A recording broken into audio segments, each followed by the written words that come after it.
on the record, the time is 9:32. Okay. Ada, if you could get us started, please. Very good. Welcome, everyone. My name is Ada King, and I'm an ordained minister of Satan. I'm going to be lowering the lights, lighting some candles, and reading our invocation.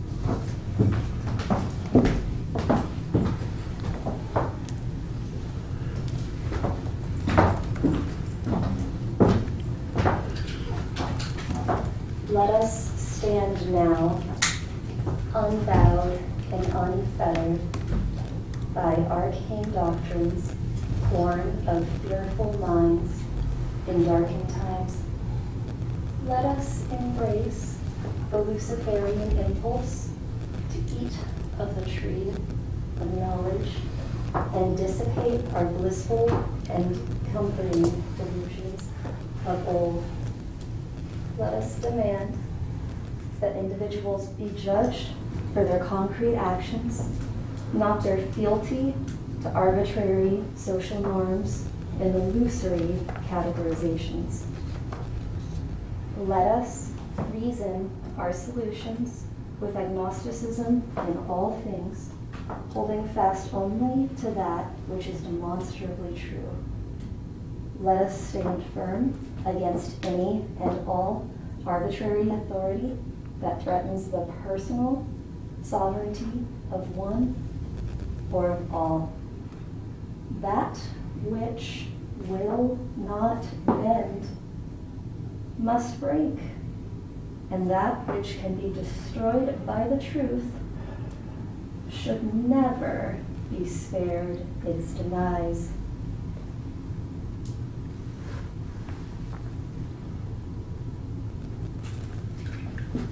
It is done. Hail Satan. Hail Satan. Great. So pleased that you all are gathered here today. I want to be very, very clear. The purpose of today's meeting is to get to the truth. That's it. We are not a threat to you. I want you to know that. It's very important to me that you are aware of that. Do you understand that, Christine? I do. Thank you. I presumed, sorry, I shouldn't have been so presumptuous. We should start with who we are. So I'm Matt Keziah. I represent the Satanic Temple against the City of Boston on charges that the City of Boston is not inviting TST to the legislative prayer event that opens public meetings. You just heard the invocation that we would have done. We've demanded it 3 times. The consistent response has been, unless you have an invitation, you are not welcome. We cannot get an invitation of our own devices, so we are seeking the court's assistance to get us that invitation. That's it. That's all we're here for. The city denies the charge, says that it's our speech and you are subject to invitation-only policies because that's just how we like to do things. And so that's the nature of the dispute. Once again, I'm Matt Keziah. I represent plaintiffs. We have Rob and Nicole, if you guys could please introduce yourselves for the defendants. Sure. So Nicole O'Connor for the City of Boston. Rob Arcangeli for the City of Boston. I have also with me my wife-in-law partner Sonia at council table, and plural representatives of TST. Lucian Greaves, co-founder, is also at council table, and this matter is being publicly recorded by agreement of the parties to be used only for posterity purposes, not live broadcast. That was the subject of dispute. We resolved it through rational discourse. That's what we're here for today. It's just rational discourse to try to seek an understanding, a joint understanding as to our side of the story and your side of the story. We have brought pamphlets so you guys can see who we are. You will take notice that this pamphlet, this will be, I'll just use this one as Exhibit 1. You guys already have copies. Have you guys looked through these pamphlets yet? No. Okay. Are we doing the usual stipulations, Matt? No stipulation so far. We can get to that point. Actually, that's a good point. In terms of stipulations, I propose as follows. There are lots of legal rules. I can't frankly remember all of them unless they're very specifically cited and I'm researching at the time. So I propose we simplify things as follows. I promise not to harass. I promise not to intimidate. I am trying to be, although I'm angry about this matter, I'm trying to be very, very clear that my anger is not directed at you personally or anyone in this room. I feel angry personally about being excluded from things. That's my deal. I'm trying to keep it under wraps. So please bear with me if I sometimes get excitable in the matter. I, relatedly, will not threaten anyone. I ask that no one threatens me because, again, I'm prone to excitement. Only questions about this dispute. No getting into anything untoward. If anyone has an objection as to anything that I do, please let it be known. We'll try to address it, again, through rational discourse.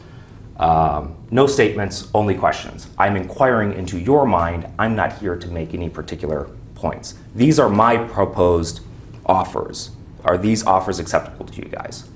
That's acceptable to me. I'm also going to abide by the usual stipulation in that I'm going to reserve all of my objections except as to form until the time of trial. Okay, I would like, if it's a form objection, for us to have a specific addressing of what the objection is. Sure. So that I can try to fix it.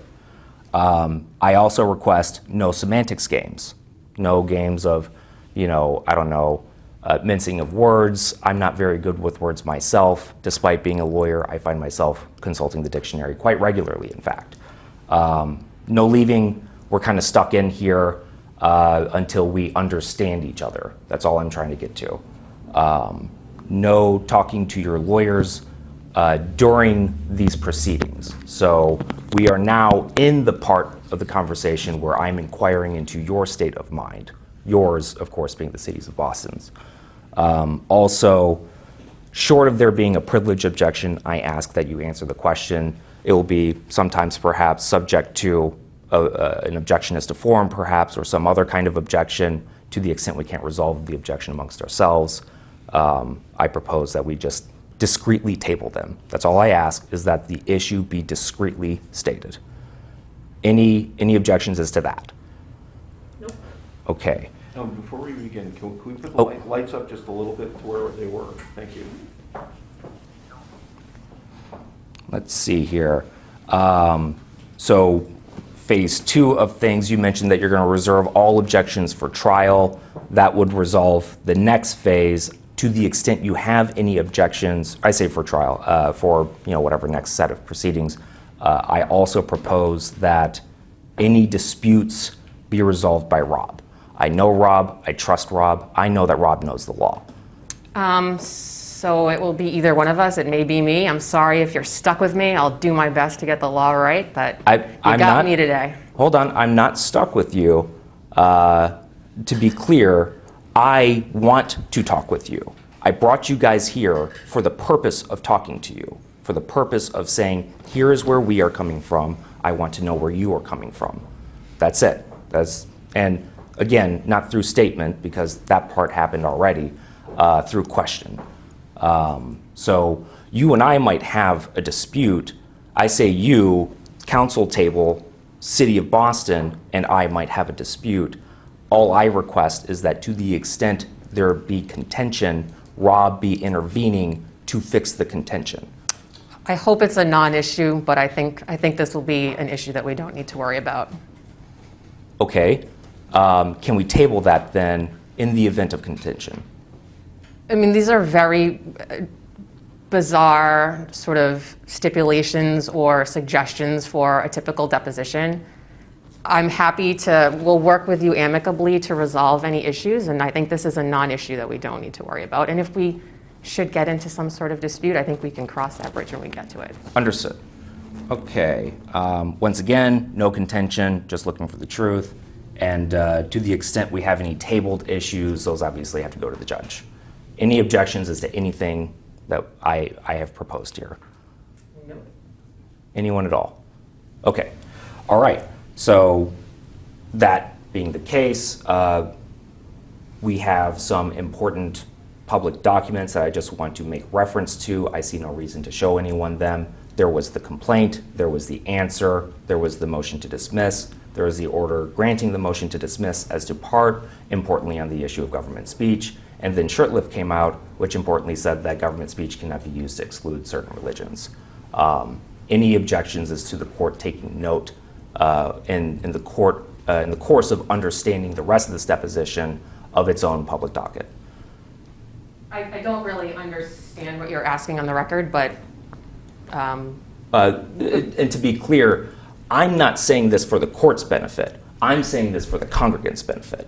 Okay, The congregants are going to be needing to know that they need to take a look at the complaint, the answer, the motion to dismiss, the order granting motion to dismiss, importantly as the government speech, and Shurtleff, which overturned government speech. That's the only thing that the congregants need to take note of. I'm telling them this by using those words. okay. But, again, obviously the court's going to take note of its own docket. We'll figure out document numbers if the needs end up being. So, that all being the case, I propose that we proceed with the deposition. Any objections? No? Great. Please identify yourself for benefit of the public. Christine O'Donnell, I'm the Compliance Director and Staff Counsel for the Boston City Council. Do you want, I'm sorry to interrupt, do you want her sworn in first, or? Christine, are you going to lie? I'm not, but I think we should swear her in yeah. just for the sake of consistency. I like ceremony. Let's swear her in. Can I ask you to raise your hand? sure. Do you solemnly swear the testimony you're about to give in this cause now in hearing shall be the truth, the whole truth, and nothing but the truth? I do. Thank you. Great. Let's start over. Okay. Please identify yourself. Christine O'Donnell, I'm the Compliance Director and Staff Counsel for the Boston City Council. Okay. And why are you here? I am here under the deposition. I'm representing the City of Boston. Okay. And that's pursuant to a Rule 30b-6 deposition. Is that Correct. Correct. What is a Rule 30b-6 deposition to your understanding? To my understanding, I'm here to represent the City of Boston under the federal rules.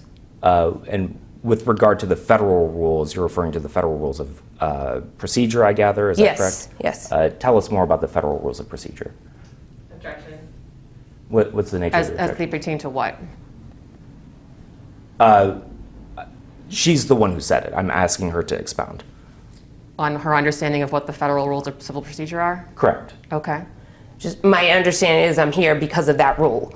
I am not a litigator for the Boston City Council, so that it's my understanding that I'm here pursuant to that rule. Let me back up with a little bit of exposition. The lawyers in the room speak a certain language that the congregants do not speak. I'm trying to take out the legalese. So 30b-6 means something to all four of us, and also Sonia. It doesn't mean anything to them. So when you say 30b-6, I know what you mean, they don't know what you mean. What is a 30b-6 deposition? To my understanding, I am here representing the City of Boston. In the matter of the Satanic Temple versus the City of Yes. Boston, correct? Yes. Okay, and you are here because we called for the deposition, correct? Yes. And more particularly, we called the City of Boston to send a representative to defend itself against the complaint, and we're going to be talking, generally speaking, about the complaint and answer and the allegations therein. Is that also correct? Correct. Okay. Would you agree that the subject of dispute is whether the Satanic Temple is entitled to an invitation as opposed to subject to an invitation-only policy with regard to the opening of public proceedings with a legislative prayer? Could you repeat that? Sorry. What is your understanding of the nature of the dispute? My understanding of the nature of the dispute is that the Satanic Temple is suing the City of Boston so that the Satanic Temple can give the invocation. And you heard the invocation earlier, is that correct? I did. Okay. How did the invocation make you feel? Objection. So she's here for a 30b-6 deposition. Correct. Her personal thoughts and opinions are not relevant and not part of a 30b-6 deposition. Do you have a rule to support your premise? Rule 30b-6. What is the text of Rule 30b-6 I don't say? have these types of rules offhand, but my position throughout this deposition, so that we're clear, is that Christine will only be answering questions about the topics that we have designated her to testify about in the 30b-6 subpoena.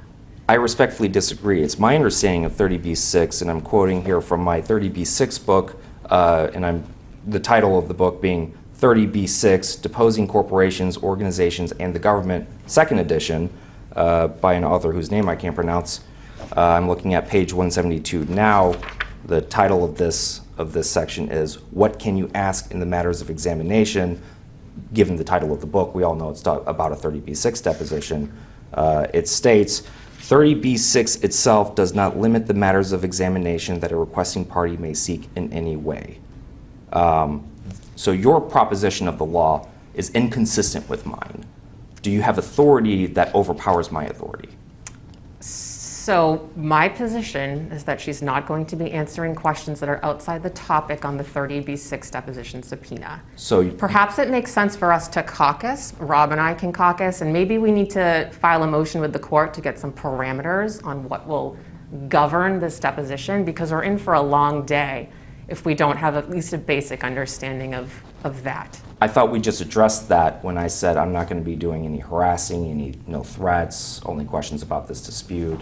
You guys agreed to all of this. This is about this dispute, is it not? This dispute in the context of a 30B6 deposition. And I'm not suggesting that you're harassing her. I don't think you intend to do anything like that. But the purpose of a 30B6 is to designate topics. Yes. And she is here to testify about the topics for which we have designated her.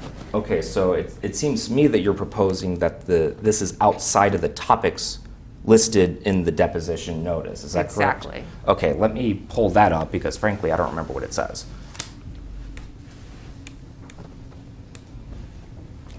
And you also invited a possibility of caucusing. Do you guys want to caucus and then caucus off the record, reconvene, and then we can discuss further? Or how do you guys want to do it?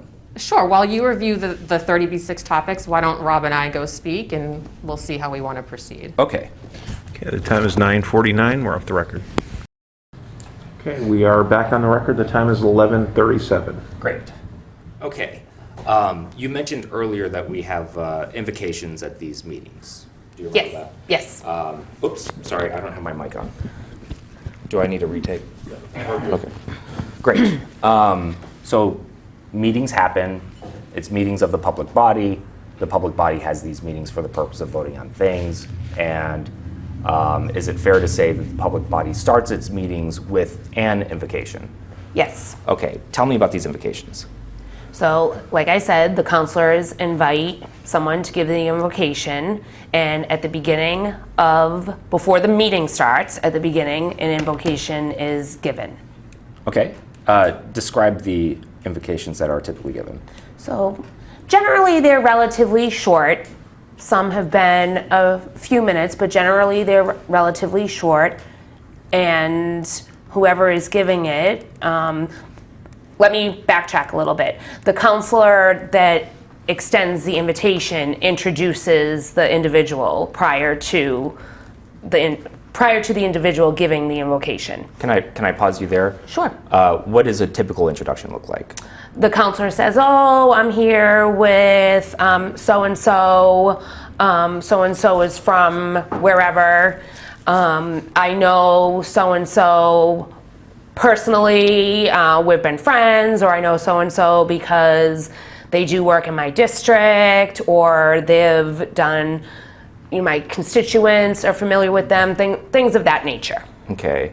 And to recap, this is happening at a public proceeding, correct? Yes. Okay. They're recorded. Yeah, and they're on YouTube, we talked about. Yes. I happen to have a YouTube ready to go for an example invocation introduction. Let's watch it together. This is actually, we don't even need for benefit. Does it have the caption in the official court record? Meaning, like, does it say when this meeting takes place, or do I need to identify that for benefit of the record?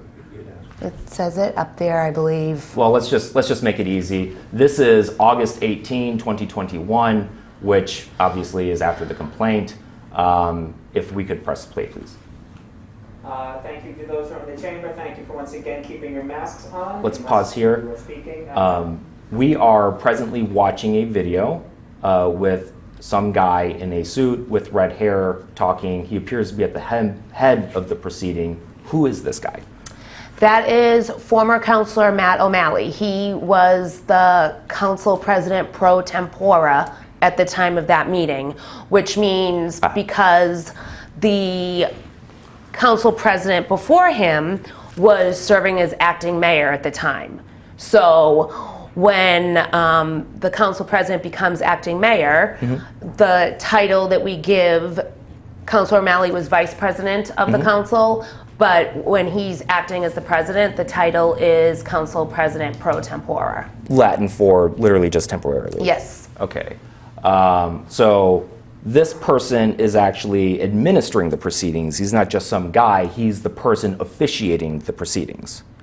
I wouldn't use the term officiating, but Oh, I'm sorry. he's acting as the chair, Yes. council president, and he also is the District 6th Okay. city councilor. Sorry, that's the time. that's a translation error. So officiate, what you just said to me is the word officiate. Okay. Literally just to administer a matter. So this person is officiating. He's about to introduce someone, presumably. Let's proceed. Councilors have the right to take them off during their remarks. Folks can watch this council meeting live on YouTube by visiting boston.gov/city-council-tv. We're going to begin, as we always do, with an invocation. I'd like to invite Councilor Wu to please offer remarks introducing the member of the clergy, which is decided to bless this body as we begin our meeting. So, Councilor Wu, the floor is yours. Okay, let's pause here. This is now Mayor Wu, correct? Correct. And as we see on the subtitles, temporary officiant says, she invited this person. She decided, in fact, to invite, as I recall what he said. Yes. Is that consistent with your recollection? Yes. Okay. Is this phase so far pretty much the norm? Yes. Okay, let's continue. Mr. President, and I'd like to invite Pastor Hall up as I introduce her. I am so deeply humbled and honored that she's joining us once again Pause in here. the chamber. Is it normal for an introduction to involve some kind of an endorsement of the person who's being introduced? Humbled and honored. Objection, answer. I've heard it said in the past. I mean, I don't know if I'd consider that an endorsement. I mean, obviously, if the counselor is extending an invite to somebody, they know the person Yeah. through various work and things like that. So Yeah. I would think that that's common speak in the interest of politeness. okay. And common, though, is this is pursuant to the custom. Maybe I should. I've heard it said before. I can't approximate how many times, but I've heard similar language. Okay. I'm pleased to have with us, things like that. Okay. And when you said you've heard it said, how many of these meetings have you seen personally? Oh, well, I've been A lot. there 11 years, and they're on Wednesdays. We have, give or take, about 25 to 30 a year. So, and I've attended most of them unless I'm on vacation or things like that. So because of my job. Okay, so if I understood you correctly, you've been there 11 years. There's on the order of 25 to 30 per year. Whatever that math works out to is give or take probably about as many as you've seen. Yes. How often can you recall them not including some kind of pleased to introduce, I'm humbled and honored, some kind of, like a welcoming introduction? I mean, I don't know if I can say an exact amount. Generally, because the counselor brings the person up, they Yeah. say, I'm inviting so-and-so up, so I don't know how else That's okay. they would bring a person up. And is it fair to say that it's the city of Boston's perspective that obviously they're inviting this person, they literally invited them? Yes. Okay, all right, let's continue. Dr. Arlene O. Hall is an ordained minister in the Church of God. She's a native of Jamaica, where she accepted Jesus Christ as her Lord and Savior as a young woman, and sensed the Pause call here. of God on her. The banner is covering it, or maybe the subtitles are, but I seem to remember, well, actually, I deduce from the way that she's looking, she appears to be looking down as if at her phone. is it normal for who would normally write this introductory speech or whatever it is that you want to call it? It depends on offices. Some counselors write their own notes. Some have a staffer do it and make edits. Okay. So it would depend on how Counselor Wu at the time structured her office. Okay, this was in August of 2021. I designated this deposition in June of 2022, so this is on the order of like 10 months beforehand. Did you talk with any of Mayor Wu's staff at any point? Are you asking if I talked about this particular No, meeting? just or- generally, I'm trying to understand her general way of doing things. I talk to her staff all the time. Well, remember earlier we talked about you performed some kind of an investigation in preparation for today's meeting. I'm inquiring into whether that deposition included determining whether she normally reads off her own notes or she normally reads off of someone else's given speech. I did not talk to her staff about that. Okay, that's fine. Well, hold on now. Let me notate that. Did not talk to staff. Ooh, staff.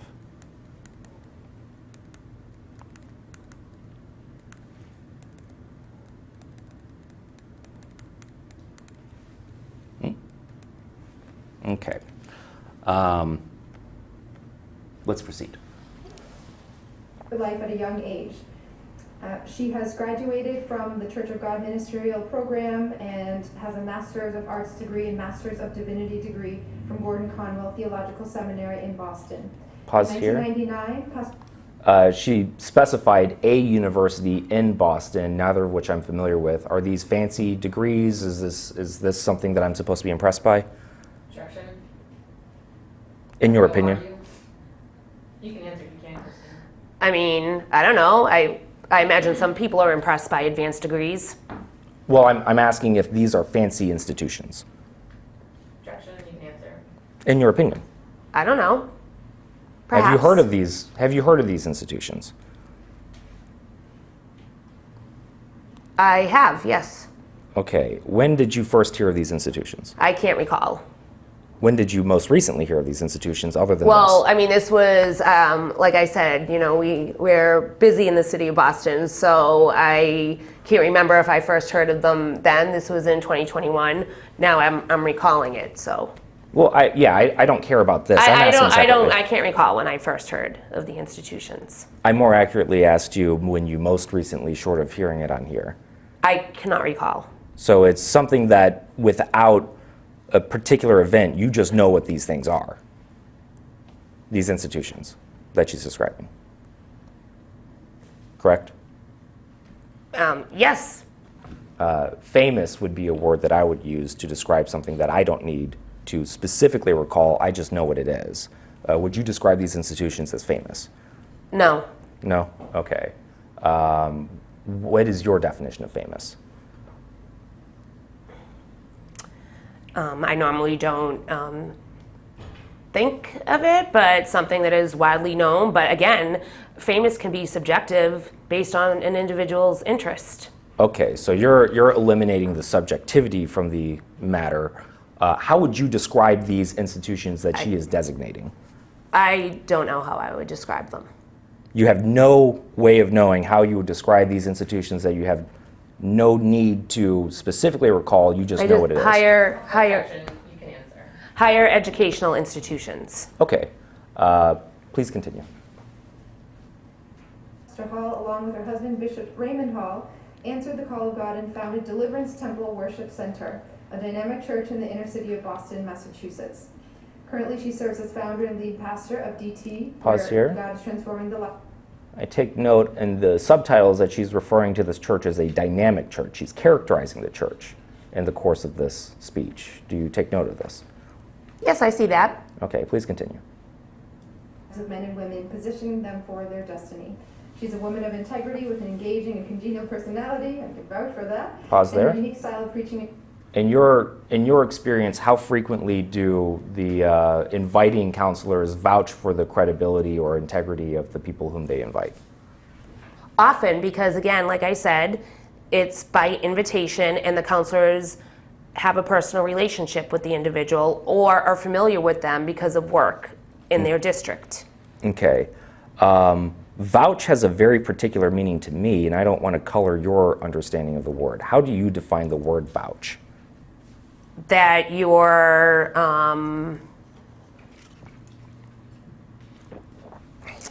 that you're attesting to somebody. Okay, so she is, well, when you say attesting, to me that means just in court. So maybe that's not, maybe that word's not carrying over. What do you mean by attesting to someone's character? That you know the person. Well, she's describing the person's character. Well, and my she invited the definition of person. vouch is that I know somebody. Okay, all right. And so, as the City of Boston's representative, this is your city employee, currently vouching for the integrity of a particular clergy member. How do you respond to the charge that that is a governmental endorsement of a particular religion? Objection. She's not answering that question. Admit or deny? Within the scope of the 30b6 deposition topics for which she has been identified. Admit or deny?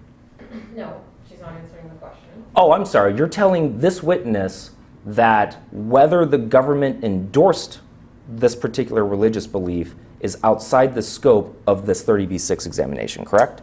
Correct. Okay, and once again, you don't assert any privilege ground for this, correct? Correct. Okay, let's continue. Teaching has reached beyond traditional cultural, ethnic, and generational barriers. She has many, many roles also outside the four walls of her church.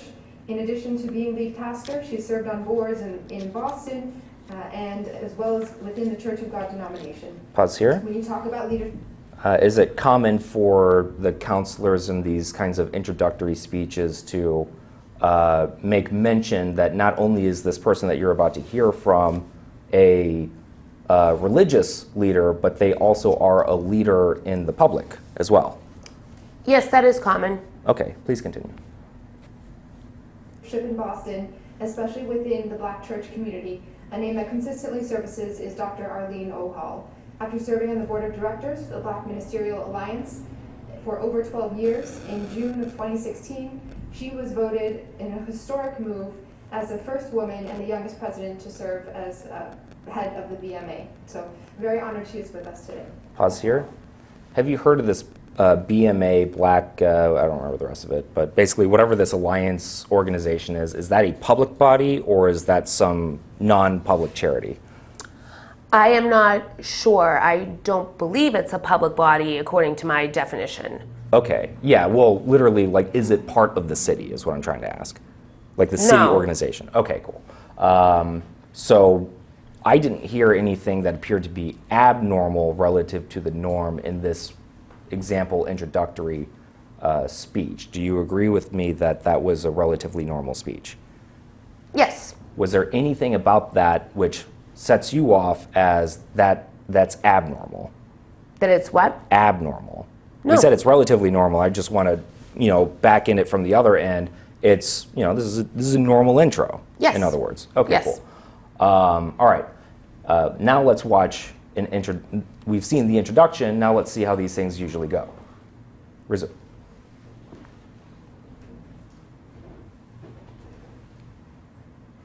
Thank you so much, Councillor Wu, for the invite to be with you, President, and to all the members of the Boston City Council. The Lord bless you.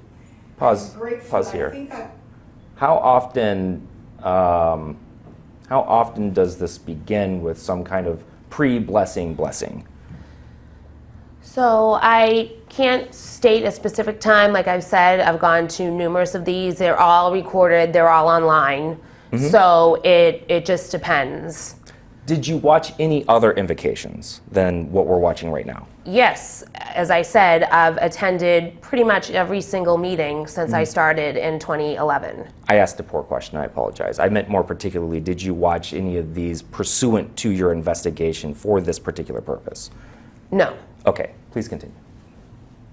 I was with you earlier this year, and that was via Zoom, and so we're grateful for physical presence. Pause here. Let us she mentions that she's been here earlier this year, which means since this complaint, this person that we're looking at has been here at least 2 times. Do you agree with this? Yes, and if I could just, I didn't watch any videos, but I reviewed the minutes, which list the clergy. And yes, there are some individuals that have come more than once. I see. So she's how often is it that people are invited more than once in any given year? I don't know an exact amount, but there has been times in my research there may be, probably under 10 people have done it more than once. But there are people that have come more than once, and reasons for that is there's 13 members of the council, there's 4 at-large members, so 4 members are citywide, and there may be times where a citywide councilor and a district councilor have overlap. So That could be. yes. But you didn't actually talk to Wu's people, so you have no idea whether or not that's actually the case. Correct? I didn't talk to Wu's people about who wrote her notes. Oh, I'm sorry. Did you talk to Wu's people about this particular invocation and why this particular person was invited more than once? No. I didn't think so. You said that there were 10 people over the course of your research that have been invited. I more said than once. approximately. I was trying to Thereabouts. give a number based upon my review of the minutes. And I did notice that some people have come more than once. Do you have a list of, have you taken notes? Did you literally write down the number of people or the identities of said people who have come more than once? I didn't write them down. I did take some notes, but I didn't write every single one down. But I did notice that there were some people that gave an invocation more than once. I don't know if it was a particular year where it was more than once, or if it was over my course of review. Yeah. That they've come more than once throughout my 11 years of being there. Okay, you mentioned you took notes. Did you take the notes for the purpose of preparing for this deposition? I did, yes. Can I have those notes? Objection. I'll think about that. Well, you're objecting to it and you're saying you'll think about it. Well, I'm not I'll sure think which it about is. whether we'll produce them. Okay, when did you create these notes? Over the course of the last couple of weeks. Okay, what form are these notes in? They're handwritten because they're my personal notes. Handwritten. Well, they're not really your personal notes. They're pursuant to the requirements of your job, correct? Okay, so they're handwritten notes made because... Well, actually, it's not the requirement of my job. I was taking them in preparation for this deposition. Yeah, but you're here for the purpose of the deposition, Yes. right? Who told you that you have to be the person who's doing this?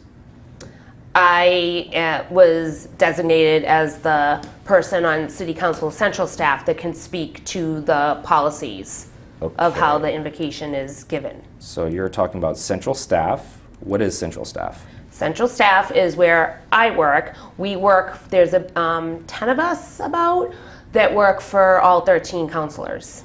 Okay, so it's just literally central staff. Okay. Yes, yes.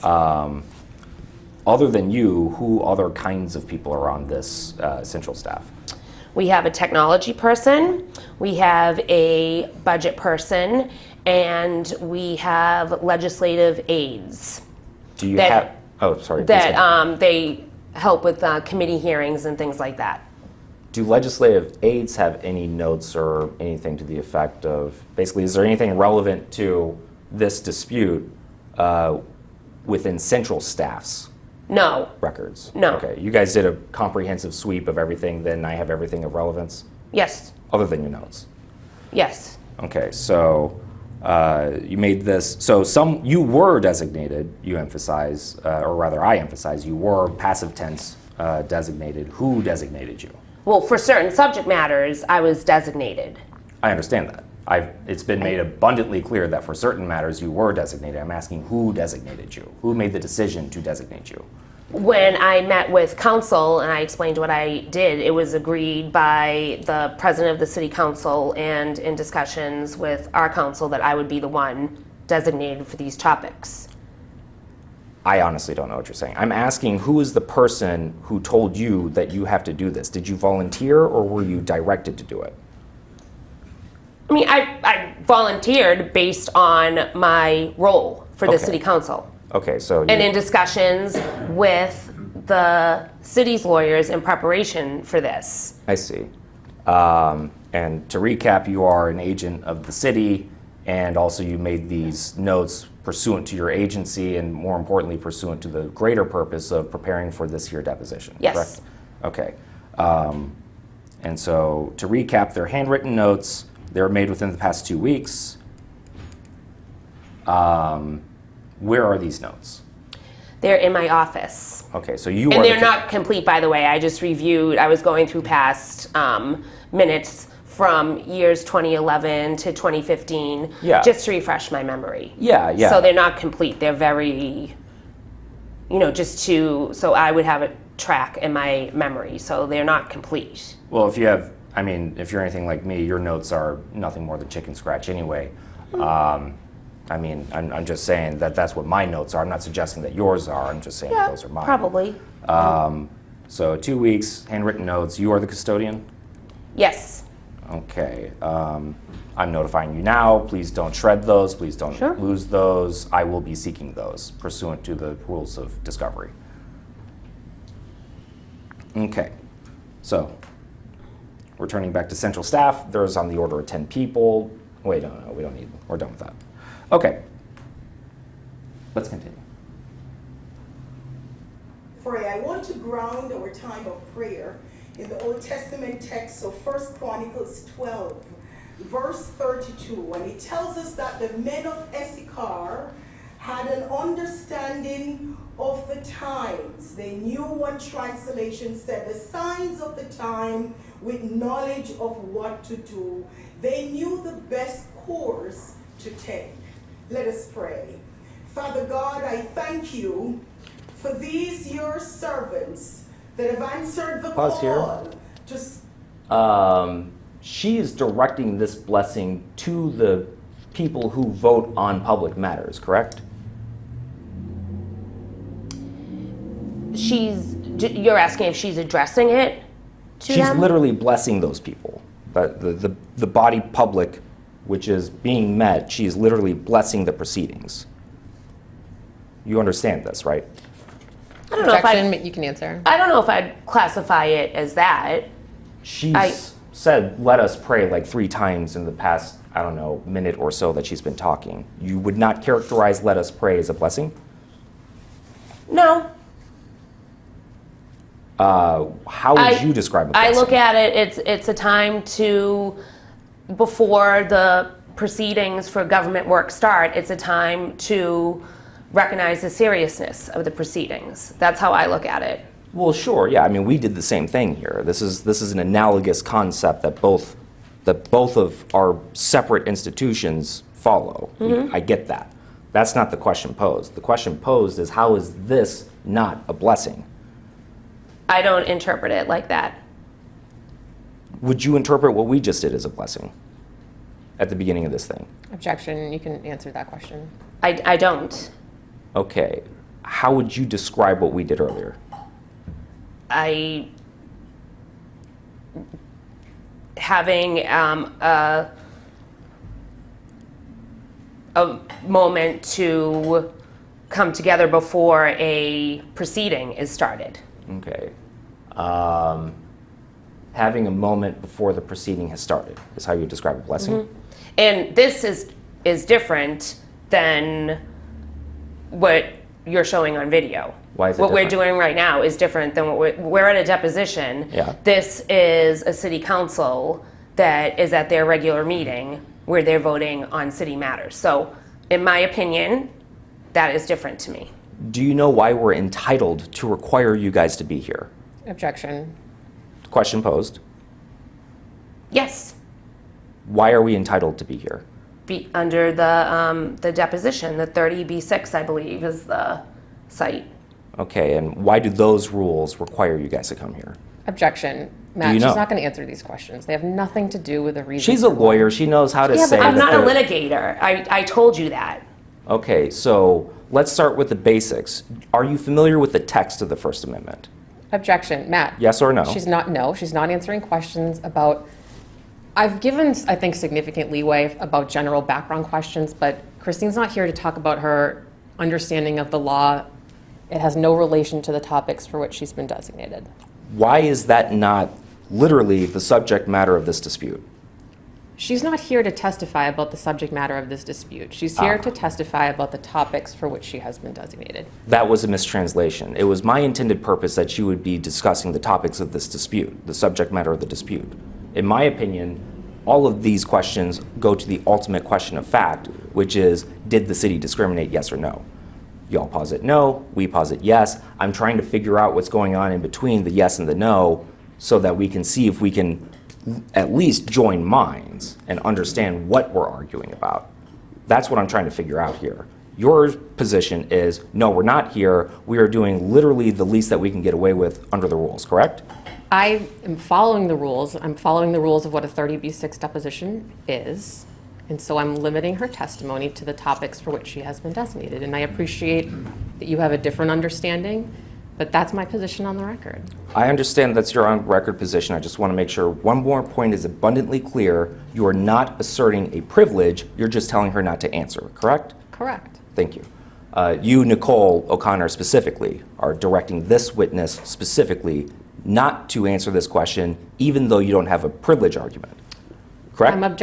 I'm instructing her not to answer questions outside the scope of her designated topics, and I think I've given significant leeway where appropriate to be reasonable, but I think we're going down avenues that are not productive. Well, I'm asking a yes/no question because I'm trying to find the point of impasse. I can only answer the best I can. Well, I asked you a yes/no question. I'm not here to answer your questions.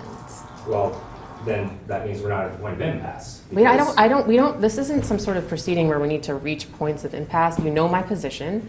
She's not answering questions about the legalities of certain things, and if you have a next question, I think now's the time to ask it. I think that's what the misunderstanding is. I'm not asking her legal opinion. I'm literally asking her definitionally. I asked a question that used the word blessing. She's disagreeing with me about the word blessing. This is why I try to avoid semantics games. She said no. I don't see how it's different. I'm asking her to substantiate her no. And her personal opinion as to whether this is a blessing or not is not within the scope of the 30B6. Well, then I'm getting confused about your understanding of 30B6 because her role in your mind seems to dance whether or not you want her to give me the answer. It doesn't. I'm giving some leeway on, she knows a lot about these hearings having sat in them.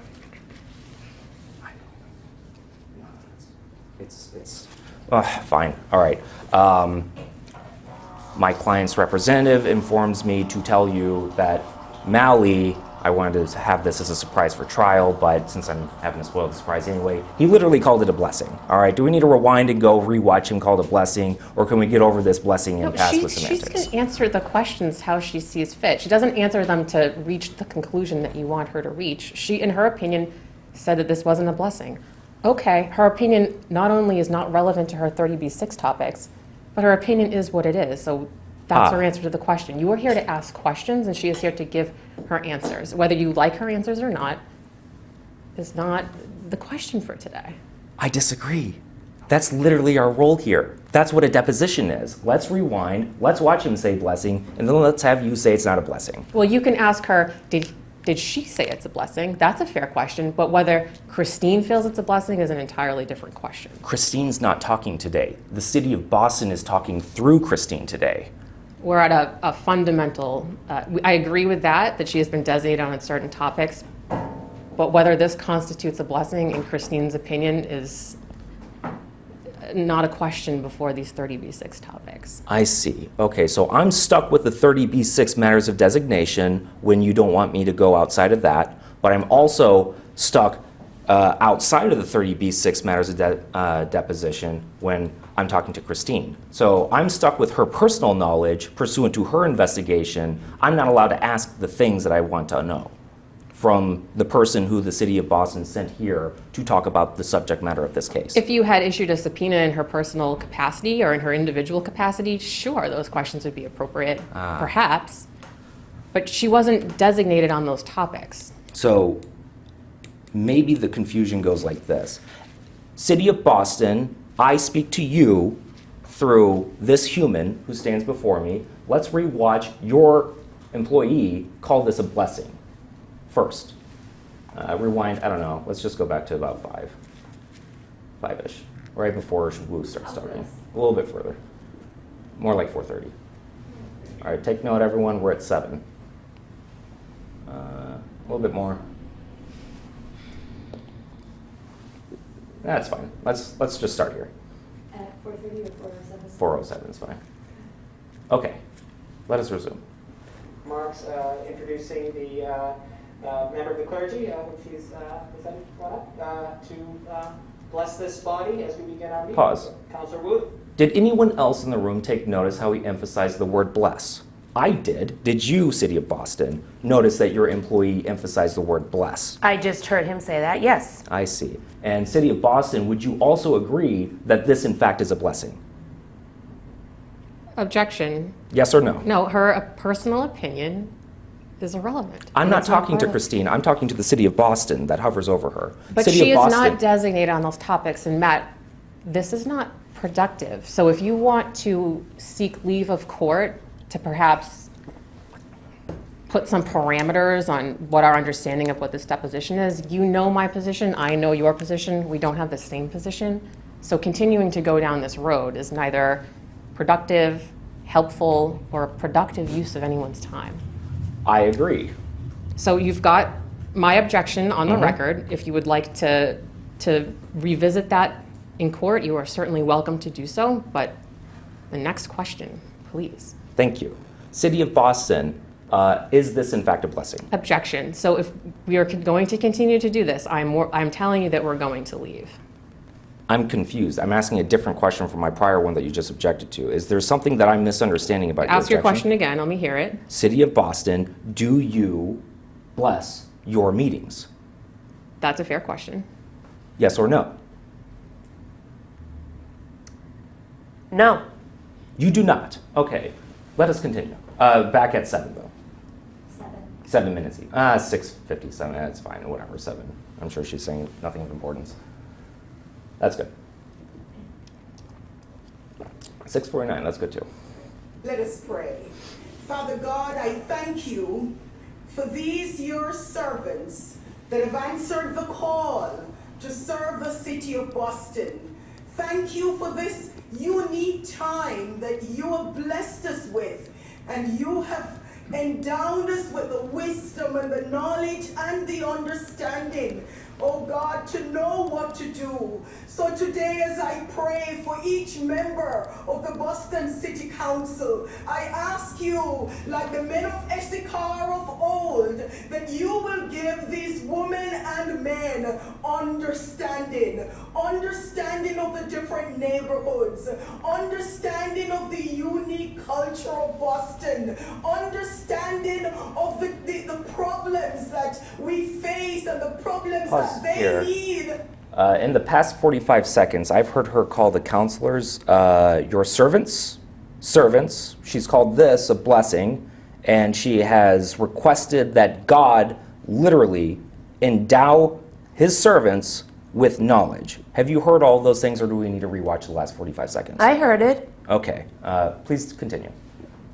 Father God, to work through understanding in the best course to take, the best decision to make for each, Lord, community. I pray today that as they deliberate the business of today, that you will endow them with the wisdom, the knowledge that they need to make the right decision. Holy Spirit, we Pause. invite you.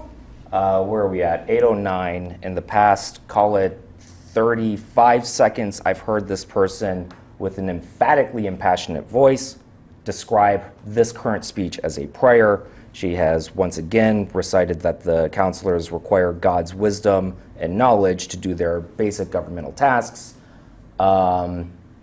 And I believe I remember somewhere in here I heard the word need, so I just want to emphasize that the word need is in here. They need God to do their job. Is that correct?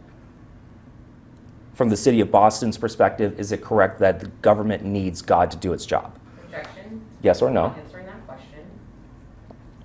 You are not answering that question. I am not on the advice of counsel. Okay, and once again, on advice of counsel, you're not answering it even though there is no privilege, correct? Yes, It's not within the Thank you. scope of the 30B6 topics, Okay. correct. Continuing forward.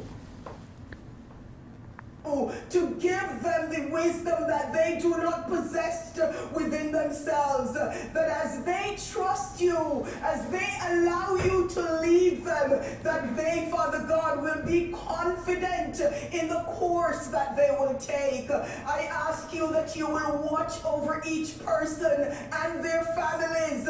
We pray Pause. that you will come. Why is the government inviting someone to bless the counselors' families? Objection. It happened. We see that it just happened. Why is the government doing that? Objection. So that's again not a topic that's designated on the 30B6 subpoena. Do I really need to go read through my 30B6 to go find something that sounds a lot like I want to inquire as to why you guys have this policy? Because I can do that. We can do it off the record too, if y'all don't mind. Why you have the policy of what? Having this person come up here, deliver an impassioned plea to God that the servants, which is to say our public employees, be endowed with knowledge and wisdom that they otherwise lack. Why is that a thing? I can look through the 30B6 depot, or you guys can answer the question. Which is your Why preference? don't you explain to me where you see that in the 30B6 deposition subpoena? Let's take a break. I will go find it and highlight very many instances in which I can do that. Great. Okay, the time is 12:17. We're off the record.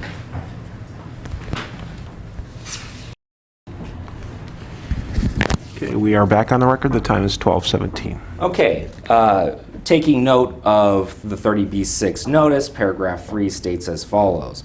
A background on the city's invocation policy ceremony, or invocation ceremony, including without limitation, when it first arose, we've covered that, what legal challenges, if any, it has faced over time. Very interested in hearing about that. How, if at all, the invocation ceremony has changed over time. Sounds like the answer is not. How, if at all, any policies, practices, or customs surrounding the ceremony has changed over time. Employee, what has it changed over time to the best of your knowledge, or has it pretty much been the same? It's been the same. Okay. The bases for limiting who may participate. Why won't you invite TST? What is your basis, or plural bases? So she can't answer specifically as to TNT, but she can answer in general why. Sorry to interject. It's the Satanic Temple, not TNT, TST. I apologize Thank if you. I misspoke. Please continue. She can answer as to the bases for why any entity is, or why any entity is limited from participating. Where in paragraph 3, which states a background on the city's invocation policy ceremony, suggesting to you that I'm asking about other people's ceremonies, which is not the subject matter of this dispute? To me, this reads as a general, you want to know the general background on the city's invocation ceremony process and who is invited to participate and who isn't. You just said the city. Who is the city in this context? I am not answering your questions, Matt. I don't. Well, then she will answer my question. I'm fundamentally confused. I'm really not trying to be difficult. I think this is all really straightforward, and I would really love for her to answer the questions. Okay, let's she recap. She can certainly answer how the city determines who may or may not participate in the invocation process. Designated the bases for the city to limit who may participate in the city's invocation ceremony. That's part of paragraph 3. You're not going to get away with that one. No one's getting away with that one. No one's trying to get away with anything. I'm Okay. trying to be clear about what Your position is during Your the position has been 30B6 made deposition. adequately clear. Let's restate the question. City of Boston, who brought this human here to talk about this very subject matter pursuant to a 30B6 deposition, in which I stated that I want to know the bases for you, City of Boston, to limit who may participate. I demand that you tell me now, Okay. where are your bases? We have to give respect to the witness, and I appreciate that you're very excited about this topic, but she can certainly answer how invocation speakers are selected and when they may or may not participate. That's a fair question that you just asked, but I'm asking that you please show some respect to the witness, and you don't need to issue demands. She is more than happy to answer your question. This is a legal demand. Y'all are not here of your own accord. You are here because I demanded, pursuant to a complaint, that you come here. You acquiesced. You brought this one. This one is to speak to the bases for limiting who may participate. So that one is telling me that this one will not answer. Please, this is Christine O'Donnell. I'm Nicole O'Connor. You can call me Nicole, but you can't refer to me as this one. I'm really uncomfortable with the way that this deposition is unfolding. I'm Fine. really trying to have our witness answer your questions, but we can't do it disrespectfully. Then I need a break. Okay, that makes sense. Okay, the time is 12:21. We're off the record. Okay, we are back on the record. The time is 12:31. Okay. Off the record, I apologize for my errant ways. Once again, looking you in both in the eyes, I apologize sincerely. Sincerely. Okay? Thank you. You're welcome. Thank you. The subject of dispute is basically I'm coloring outside the lines of my 30B6 notice. So that being the case, specifically with regard to, quote, the bases for limiting who may participate, end quote, which is more particularly included with the term, a quote, a background on the city's invocation ceremony, end quote. My question to you is whether there are bases for limiting who may participate. Yes or no? It's by invitation. So the limit would be if you don't get an invitation, you don't give the invocation. So the answer is yes, and the basis is singular, which is you were not invited. Yes. Okay. All right. And as I recall, earlier you said you investigated how and why a particular speaker is selected in the course of preparing for this deposition. Is that correct? I didn't investigate how or why. If you're asking, I asked staffers of city councilors how a councilor determines who they invite. Is that what you're asking? That is what I'm trying to Yes. ask. Nicole, may I rephrase it as I see fit, or am I bound to the language? Yep. Basically, what I'm trying to get at here is pursuant to your earlier conversation here, you got here. Before you got here, you Yes. did an investigation. That investigation included talking to people. Did you Yes. talk to the people for your investigation why a particular matter or why a particular speaker is selected or any permutation in your mind thereof? I asked how a councilor determines who they're going to invite for the invocation. Okay, pause there. And why? Did you ask why? Yes or no? I did not, because that answer was part of the answer that the staff person gave me. So I tasked you with giving me how and why a particular speaker is selected. You went out, you found how, you did not investigate why. Is that correct? The response from the staff persons that I asked said, oh, it's someone that the counselor has a personal relationship with, or does work within our district, or has done work with our constituents. Okay, and So that would be the why. That would be why counselor extends an invitation to somebody. yes, thank you. That sounded like a quote. Were you given a quote, or is this just you referencing your prior statement? It's not a quote, it's me summarizing the question that I asked the staffers. Okay, so you had some kind of a dialogue with staffers. Yes. Minimally, you asked a question. Did you get one statement or more than one statement in return? I asked more than one staffer, so yes, more than one statement. Did you ask each staffer, let's do it like this. How did you ask each staffer this question? I asked, how does the counselor determine who to invite for the invocation? In what The form? same question. What form was this inquiry made? Was it spoken, written, or something else? Spoken. Okay, so you met with them in person, or did you talk to them on the phone, or was this some other means of It was in communication? person. Okay, when was this meeting? It wasn't a meeting, it was just a conversation, probably about 2 weeks ago. Okay, so give or take 2 weeks ago. Was this did you guys all meet in one place? Because you mentioned you talked to multiple staff, plural staff people. Talked to a couple of people. Okay. Who were the 2 people that you talked to? Amanda Curley, Oops. How do I spell Curley? Curley. EY. Thank you. You're welcome.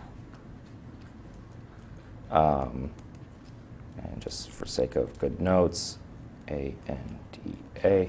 Okay, so you talked to Amanda. Who else did you? Sophia Wang. Sophia Wang. Okay, who is Amanda Curley in the organization? Amanda Curley is the chief of staff for Counselor Baker. Chief Staff Baker. K-E-R? Yes. Okay. Sophia Wang is? She is the policy director for Counselor Flynn. Director for FLYNN. And it's the city's position that the councilors may, and basically the councilors have, whatever it is that they do, that's up to them. That's pretty much the custom, is that correct? In terms of extending invites, each person does whatever they feel like, is essentially? Yes. Okay. You talked to 2, by my count, counselors for a time period, an agreed time period, discoverable scope of 2011 until minimally the date of the complaint, although that's subject of dispute as well. How many counselors have been, employed by the city during that time frame? So there has been a lot of turnover. Yeah. The city council their election is every 2 years. It's a 2-year term. So since I started in 2011, all of the counselors are gone since I first started in 2011. Oh. It's all new counselors right now. Okay. So part of the reason why I reached out to those 2 counselors' offices, Counselor Baker started in 2012, 2013. Okay. And although Counselor Flynn is a newer counselor, I believe his first term was 2018, I think. But he is the council president, so that is my reasoning for speaking to those 2 offices. So he's the council president? Counselor Flynn is the council president, yes. Okay. The council president. So Flynn is currently the council president, Yes. correct? When did he first become council president? This year, Oh, wow, okay. yes. Council pres, all right. You gave me beginning dates for both Baker and Flynn. Are they Yeah, still? approximately. Well, yeah, Yeah. obviously. Everything's approximate. I'm not playing semantics games here. Give or take 2012, that's what the squiggly line means for my purposes. Are they still counselors, though? Yes. Okay. Present and present. Okay, so you talked to Flynn to determine how Flynn does things, but you did not talk to anyone else, it seems, or other than Baker. No. Okay. All right. Turning once again back to here.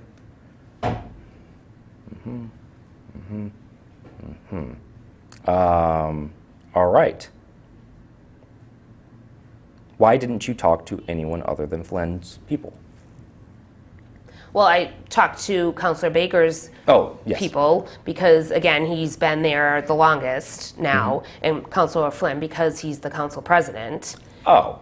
So And as I said previously, I've attended the meeting, so I can see from the introduction, and I know that the policy is based on invitation, and that's why I'm here to discuss that policy. So I spoke to those 2 offices just to get an idea how their counselors pick the individual that gives the invocation.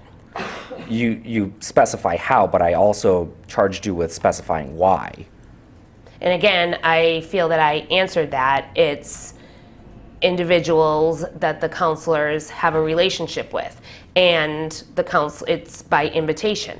Well, sorry, I feel that the counselors are the only ones that can speak to why they're asking somebody. I can infer based on the invites that it's people that they know because of a personal relationship or work they do within the city. Yes, but that's an inference, and as their employer who has charged them to do certain tasks for your business purposes, that I posit is a material aspect of the agency, seeing as how you, 30B6 witness, are unable or unwilling to testify to that effect. Would you agree then that I need to talk to the individual counselors, each? Yes. Okay. In order to be more to make a better record, I heard yes. I interpreted that to mean yes for the particular purpose of why are they not inviting TST? Why are they inviting these other people? For example, I would need to talk to Wu about this particular person and why Wu in particular would not invite TST, correct? Wu didn't invite TST. There was never an invite. I understand. The why question is addressed to Wu, though, correct? Yes. Okay. Okay. Who would I talk to in Wu's office or on Wu's behalf in order to get her deposition set up, because we only have like 2 months left in discovery? Objection. I mean, I'm happy to coordinate Okay. that sort of information. I don't think Christine will know it. You can ask her. You don't got to call an objection. You can just... Okay. Okay. All right. I bring that up because words like objection have a tendency to get me riled up. I'm trying to keep it down. It's just pretty standard. Okay. All right, and I also see on my handy list here, paragraph 4, city's record-keeping policies surrounding payment to guest speakers at the invocation policy, which presupposes that this person, who is presently blessing the proceedings, although that's subject to dispute, Wu invited this priest, and this priest is paid by the city for speaking at this event. Is that correct? The people that give the invocation are no longer paid. No longer paid. When did that stop? I believe it stopped in 2016 or 2017. I'm not sure of the actual year. How do you know that they stopped being paid? Because, again, I was in my same job, and the staff director at the time informed us that the clergy weren't being paid anymore. 2016 or 2017? That was the time frame that people stopped getting paid. Is that correct? Yes, that was when now Mayor Wu was council president. That coincides with TST's first request to TST to demand basically an invitation. Is that correct? Yes. Was it because of TST's demand? It was looked at and considered best practice to stop the stipend. I understand, but did the process of looking at the process of whether we are giving money to these priests, was that occasioned by TST's demand for invite? Yes, the policy was looked at then. Okay. So just to make a cohesive sentence, in 2016, TST demanded an invite of the city council. City council goes to you requesting a legal opinion as to whether they have to. Is there any wrong parts I to was this? not involved in that decision whether or not to stop the payment. I was not involved in it. I was mistaken. I'm so sorry. So TST demanded an invite in 2016. I was confused as to which one you opined as to the city doesn't have to extend an invite. That was 2018. Yes. So there have been at least 2 demands for invitation. Do you know how many times TST has legally demanded an invite? I do not. Okay. If I told you it's at least 3, does that sound like something you can disprove? As we sit No, here today? that seems reasonable. I don't. Okay. Again, I'm not aware how many times. Okay.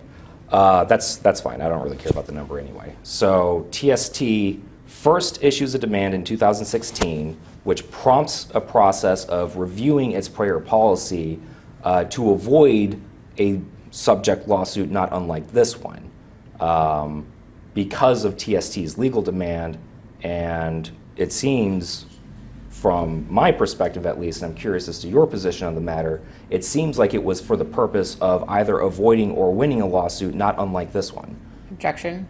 City of Boston, do I need to have your employee speak to this matter? Objection. You can answer if you can. I object to this if you can business. She knows that she can answer my questions if she can. Can you repeat your question? Was the purpose of reviewing the determination to pay these priests part of a purpose of avoiding liability, thereby avoiding a court order requiring TST to have an invitation? Is that why you guys did your review? Objection. The review was done, and again, I did not conduct this review, but the review of the policy of paying the people given the invocation was looked at, and it was determined that it was best practice to stop the stipend. Okay. And City of Boston, was it, is it your testimony as we sit here today that since approximately 2016, let's book into 2018, people have not been getting paid since at least going back to 2018-ish? Correct, and I'm pretty sure it was 2017. I'm pretty sure you can settle on that it was Okay. 2017 was when the payment stopped. Okay. Who made that decision? At the time, it was Council President Wu. Oh, so Councilor Wu here, who invited this particular person, I should probably ask her why she decided to turn off this money thing. Yes. Okay. Let us proceed. Oh, sorry.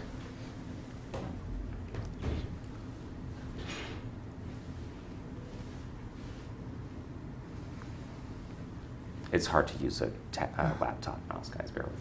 Over them, if they're going out, if they're coming in, I pray that you'll watch over their children, watch over their household, and we pray especially for the city of Boston as they, Father God, lead and deliberate today, that every step they take, every agenda item, you will be involved, for they, Lord Father, will have ears to hear what you are saying. Give them ears to hear what the saying. Give them eyes to see even beyond the physical. Give them vision, we pray, not just for today, but for the years ahead. So I ask you that you will grant the peace that passeth all understanding, that will guard their hearts in Christ Jesus. They will not lean on their own understanding, but in all their ways, in all their doing, in all their discussion, they will acknowledge you and allow you to direct their path. We thank you for hearing us now. In the name of Jesus the Christ, amen and amen. Amen. All right, pause please. All right, so going back to this matter, I have a lot of follow-up questions about this. I feel like you're not the right person for me to talk to. Should I talk to Michelle Wu about this? Probably depends on the question. Oh, do we want to go through that? Okay. That felt a lot like proselytizing to me. What say you, City of Boston? So yes, objection. That is not a question that Christine can answer. These Okay. are the 30b6 topics. I can go through the list, We or need that's not. basically the topic. Okay. All right. Now, I feel like this is a good time for lunch unless the witness would like to proceed. It's totally up to Christine. It is entirely up to you, Christine. I'm fine with. You can break now. You can go for another half hour if you wanted. You could whatever you want to do. Yeah, the next phase of things will be public input to counselors. It's probably going to run into another impasse. Suffice it to say, we're just going to look at them. I'm not gonna get too detailed on it.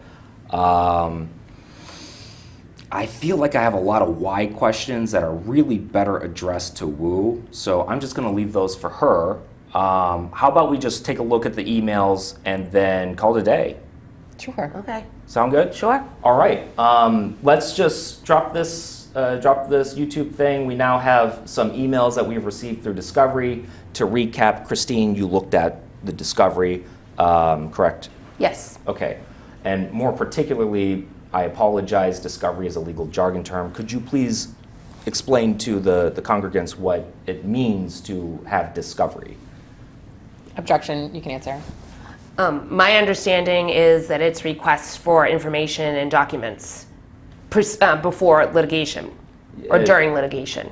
Is it? Again, I'm not a litigator, so I'm not familiar with the proper terms. That's okay. If I dispute any part of what you have to say to me, I ask further examining questions until we get to the place where I feel like we're either at an impasse or I understand what you're saying. Okay. So if I could rephrase it in my own words, is it fair to say that Discovery is a means by which you prepare for trial that the rules allow you to have? Yes. Okay. All right, so pursuant to that, we sent Discovery requests, the details of which are irrelevant. Because of the Discovery request, you guys gave us documents. These are some of the documents. You will take note that this particular item is designated as Defendants 2870, Bates Stamp 2870. If we could please open it up. And then let's scroll down to the very bottom so that we can see, in fact, this is Defendants 0002870. This is 2870. There and then on, August 30, 2017, Mark Thomas states to, would you describe this list of email addresses as the city council? Yes, at that time, those are all of the counselors, and I believe the current mayor, Martin Walsh, is on that email as well. Okay. The subject line states Satanic City Council meetings. Is that correct? Yes. Okay. And there and then, first of all, before we get into the text of the email, is this pretty normal to see, we talked about members of the public communicating to their counselors. Is this pretty much what that looks like? Honestly, the city council doesn't really get many requests for the invocation. Usually communications from the public relate to legislation, if there's issues in the community, things like that. Okay, so but if you're asking about means of communication, that would be a means to communicate with the counselors via email. I was literally just asking as to form. This appears normal, in other words. Is that fair, or is this abnormal that someone would send an email to the whole city council? No, that's normal. Okay. As stated there and then, Mark Thomas states, "Dear councilors, it has come to my attention that a proposal is being circulated to open city council meetings with a quote-unquote prayer from an alleged Satanist. If it isn't clear to every city councilor and Mayor Martin Walsh, that would be a very bad idea and cross far over any bounds of sanity and decency.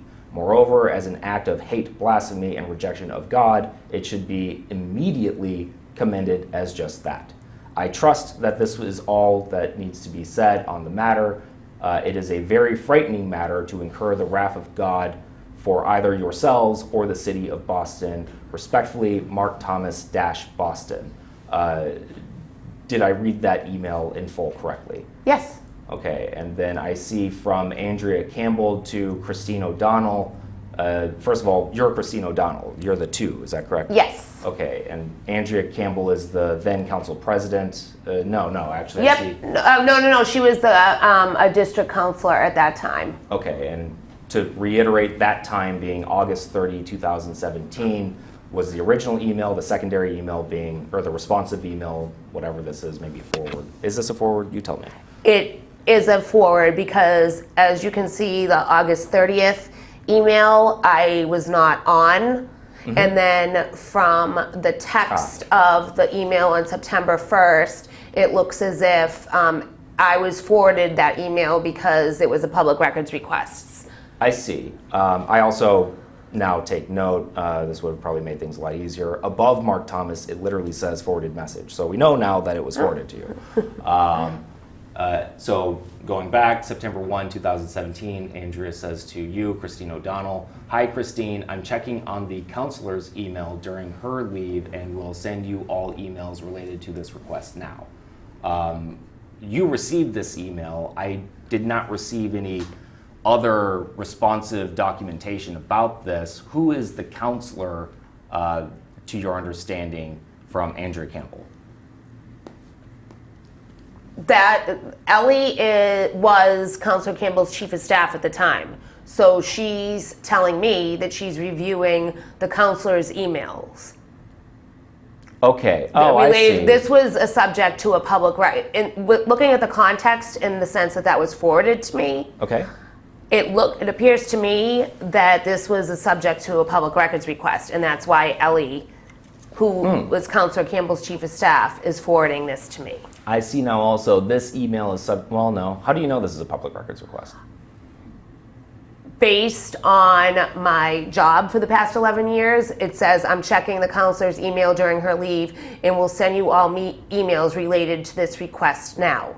When I get a public records request, I work with the city's records access officer, and I also reach out to all the counselors and say, do you have any emails, documents responsive to this request? There must have been a request. I don't know if it was from TST or if it was from any member of the public can request records. Emails, unless they're privileged, are subject to public records. Any document is subject to a public record unless a statutory exemption applies. So it looks like the language from Ellie to me that someone requested a public record. And Okay. this was subject to that public record. Again, I'm just Okay. looking at it in the one page, but Yeah. that's what it looks like to me. Well, that makes sense because, we have August 30. I'm Yes. checking so-and-so's. I didn't see this Eli. I saw the Andrea Campbell. So that all makes sense, especially with this request now, this request being the public records request. Okay, let's move on to the next exhibit. This is, for benefit of the record, we're going to call this Bates. Actually, do you guys even need the records anymore, or the PDFs? Madam Court Reporter, do we need to give you PDFs? Do I need to designate these as exhibits 1 through et cetera, or can I just call this Bates number, whatever? Do you want them marked? Will you want them marked as an exhibit and attached? Yes, they will be marked as an exhibit. Do I need to designate it as an exhibit? Well, Okay. it's just easier that unless you send them to me that way already marked, however you want to do it. It's Okay. I just need to know. You got what's it. what. Okay, I'll just make note of which ones we're addressing in which orders. Yeah, in the Okay. base numbers, if you want to put that on I'll include it in the Thank you. exhibits page just as a reference for everyone. Thank you.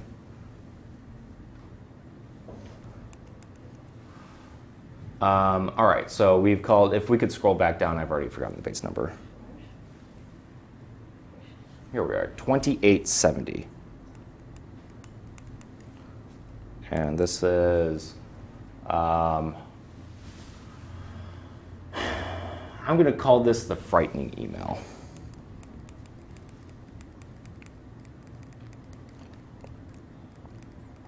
Okay, let's just tab on to the next one, whatever we're going to call it. I see this is defendants. Wait. I got to see the page numbers. 34. Scroll all the way to the bottom because it's a page range. 34, 36. Does anyone object to me disregarding? We just saw, if we could scroll down one more time. For benefit of the record, we're looking at 3434 through 3436. Pages 3435 and 3436 are just a bunch of signatures. Does anyone object to me disregarding 3435 and 3436 in the presentation of the argument at trial? No. Okay. So I'm going to strike those remaining two. Now, we're looking now at 3434, which subsequently is going to just be a one-page. This is appearing to be an email dated October 19, 2020 from someone named P. Kumin to Gabriella Coletta. And I'm afraid my eyes have failed me. Madam Witness, could you please, to the best of your ability, I imagine you can probably decipher these people's names and whatnot better than I can. Yep. On date From who, to who, CC who, subject what? Date, Monday, October 19th, 2020, from P. Cumin to Gabriella Coletta, oh, I skipped subject, regarding providing virtual invocation to city council meeting, to Gabriella Coletta, CC Teresa Melione. Okay, so I note the to has a boston.gov email address. Who is this Gabriella Coletta? At that time, she was chief of staff for Councilor Lydia Edwards. A chief of staff's, oh, here we are, Councilor Edwards, so Yep. that's great. P. Kumin appears to be, I see at the signature, some kind of a priest. So why don't you read us this email, Madam Witness?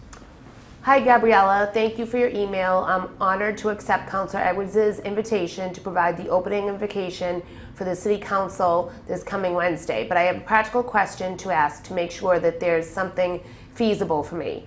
I have a Mass at 12:10 p.m. on Wednesday. Do you think the City Council will start at 12 p.m. sharp? I'm just asking because I could stay on the call until 12:05, but then I'll have to leave and get ready for Mass. Do you think it would be feasible for me to give the invocation and then leave the call to get ready for my Mass? Please let me know what Councilor Edwards thinks. Thank you for your help. Take care, Father Paulo. Okay, so I see here that, I think it's Friar is FR. Is it Father or Friar? No, it's Father. I'm so That's sorry. been my experience. I don't know. Could be Friar. I don't know. I apologize. I have difficulty with language, so it's if it's an abbreviation, then I just assume it's the shortest one that it could be. So Father Paulo. Are you personally familiar with Father Paulo? No, Okay. Are you personally familiar with whatever sancarlo.org is? I am not. Okay. Let's scroll down. Maybe this will give us some more insight. So this is this prior email I see is in response to an email dated when, by whom, to, etc. Please explain to the people. Do you want me to read the email? Oh no, literally say we have to do some minimal legal required stuff. We have to give background on what is it that we're looking at. So for people who are not literally looking at this document, they're going to be seeing a court transcript of everything that's going on here. It's an email on October 19th, 2020 at 7:51 a.m. Gabriella Coletta wrote, "Good morning, Father Paulo. I'm reaching out on behalf of Boston City Councilor Lydia Edwards to ask if you'd be willing to provide the opening invocation for this week's virtual Boston City Council hearing on Wednesday at 12 p.m. Okay. We'd be honored to have you represent our district for this hearing. Kindly let me know when you can. Best, Gabriella." Okay, so I see now the relevance of this document appears to be that Councilor Lydia Edwards invited Father Paulo. I probably need to figure out who, or why rather, Father Paulo was invited, which is outside your knowledge scope. So we're going to set that aside. We're calling this the Father Paulo invite. How do I spell that? P-A-O-L-O. Invitation. All right. And for benefit of a more clear record, Exhibit 1 was 2870, frightening email, quote unquote. Exhibit 2 is Bates 3434. I'm calling it the Father Paulo invitation. No need for email. Now let's move on to next one. Okay, Madam Witness, if you could. Earlier you said I skipped over subject. That's actually, it makes more sense to know who's talking with whom, when, and about what. So if you could say the from, to, CC, when, and then about, and then we'll figure out together what this is all about. From Gabriella Coletta, sent Tuesday, February 19th, 2019, to Carl Jean-Louis, CC, Candace Morales, Michaela Parkin, Elizabeth You can just summarize, just a bunch of people at Boston. Okay. Sent CC to Boston employees, subject regarding agenda for tomorrow's planning meeting. Okay, all I see is a sea of boston.gov emails, and I see also a Gmail in here. Do you have any idea who any of these people are? I do. Some. Okay. Not all. I don't care about the ones you don't know. Tell me about who you do know. So Candace Morales is one of my colleagues on central staff. She is the communications person for the city council. Michaela Parkin used to work for former councilor Janey. She is no longer employed at city council. Elizabeth Pimentel used to be Councilor Campbell's chief of staff. Lady Valdez used to be the staff director for city council. And Kristen Halbert used to be a staffer for Councilor Michelle Wu. Basically a bunch of support staff for counselors. Is that fair to say? Yes. Okay. Let's scroll down, see what our Bates stamp is. Bates numbering, that is to say. I just need to know the first page and then the last page. 2320, beginning and ending when? 2322. Okay, what is this all about? This appears to be some kind of meeting notes. Is that fair to say? BHM stands for Black History Month. Okay. That's an event that the city council has. Okay. What is CJ? Who is CJ? We'll check in. CJ worked for Councilor Campbell. Okay. We'll check with staff from President's office. Do these words mean anything to you? It looks like, based on the agenda, that he's looking to the council president's office for guidance, but Okay. What is UMB? Or rejected invocation? I do not know. Okay. All right. Well, it seems to me, let's scroll down so I can just kind of skim through this. UMB is sometimes refers to UMass Boston, but in this context, I don't know if that's what that means. Oh, you know what? I am vaguely familiar that some of these documents appear to suggest that there's like last minute needs for invocations. Maybe I could summarize all this by asking you just directly. How was it ever the case that there's like a last minute need? We need an invocation for whatever meeting. Is that a thing that happens at the city? Yes. Okay. How often does that happen? It happens, I can't give an approximate amount, but maybe a couple of times a year, a few times a year, five times a year. But not often in the overall amount of meetings. Okay, so about 2 to 5 times per year, there's an opening for invocations that requires someone to need to fill, and obviously we all know that TST was not invited. Is that correct? Yes. Okay, let's move on to the next document. No, we're done with this one. For benefit of a clean record, this was Exhibit 3, Bates range 2320 to 2322. I'll figure out a designation later. We can move on to the next PDF. Let's see here. Okay, let's just scroll down to the Bates number. It'll be at the bottom of the page. Okay, 23. Well, actually, what's going to be 4 is beginning 2391 to 2392.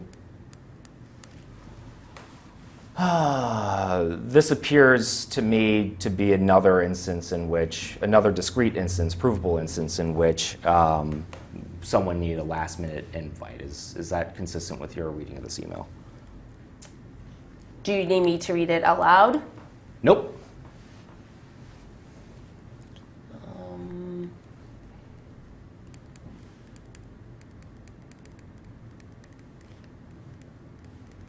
It looks as if it's last minute since it's tomorrow, but it also looks as if they found someone. Okay. Last minute, that brings a good point. Last minute isn't discrete terminology. Does the city of Boston have a meaning for last minute, or is it just used in its common parlance? Used in its common parlance. Okay. Last minute as used in common tongue. Actually, Ed, after looking at this again, I cannot confirm whether or not it was last minute because Michaela Parkin worked for, at the time, it was Council President Janey. And since the Council President chairs the council meeting, it looks as if Michaela is emailing Ellie, since it was Councilor Campbell's turn, to see who was giving the invocation. So I'm not sure. Michaela sent it on Monday, the meeting's on Wednesday. I'm not sure if when Councilor Campbell reached out to Pastor Jansen, it looks like. So I don't want to be inaccurate and say that Councilor Campbell waited till the last minute when I'm not clear on that based on the email. Okay, I don't mean to be contentious, but I see Michaela here ends the email, or the second to last sentence of the Monday, November 2 at 1:01 p.m. Michaela writes, please let me know if you can find someone by end of day tomorrow, exclamation mark. And Michaela likely sent that because the staffers of whoever the council president is generally prepare prep notes for the council president. So Michaela, and like I said, our meetings are on Wednesday. Michaela likely sent Ellie that email so she could include the name of the individual giving the invocation in Council President Janey's script. I see. What is the usual advance notice that the city receives that it will have a particular person giving a particular, I'm going to call it a blessing. I know that's a subject of dispute. I'm just going to keep calling it a blessing. How you got this person who's going to be doing a blessing. How long before the meeting do you know they're going to be doing the blessing?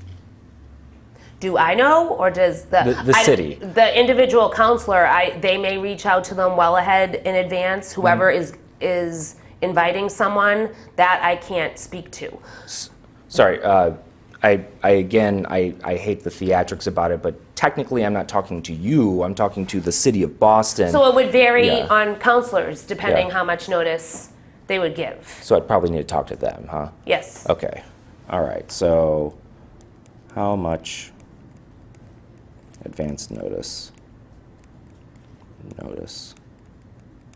do counselors get? Oops. And now that's in terms of what the counselors receive. What about for purposes of putting together an agenda? Presumably an agenda gets put together for these meetings. Is that fair to say? Yes, that's correct. When does that get locked in? The agenda has to come out the Monday before the Wednesday meeting. Monday before the Wednesday meeting? Yes. Okay, so returning back to our email then, this is Monday at 1:01. She's freaking out because it's due tomorrow and she probably needs to have the agenda done. This email does not refer to the agenda. Michaela is asking her for the name so she can put it in the script that she prepares for Councilor Janey's notes. Michaela was a staff person for Councilor Janey, who was president at the time, council president at the time. As president, the president chairs the city council meetings, so whoever the council president is, opens the meetings and has a script and likely says, oh, I now invite so-and-so who has, I invite Councilor, so in this case, Councilor Campbell up, who has invited Pastor James W.S. Jansen to come to speak. So this looks like to me that Michaela is reaching out to Ellie so she can have the name to put in the script because Councilor Janey liked to look at the script the night before the council meeting. Okay. So this is not the agenda. I know. This is not the agenda. I understand. I'm saying that she needs it for the purposes of the agenda possibly, or actually more likely it seems, because I see November at 3 p.m. If the meeting is actually on Wednesday, it seems to me that they're just looking to fill the slot. I disagree with that characterization. Okay, well, that's an impasse. Let's move on. And for benefit of the record, this is 2391 to 2392. I'll figure out designation later. Let's move on to next one. Oops.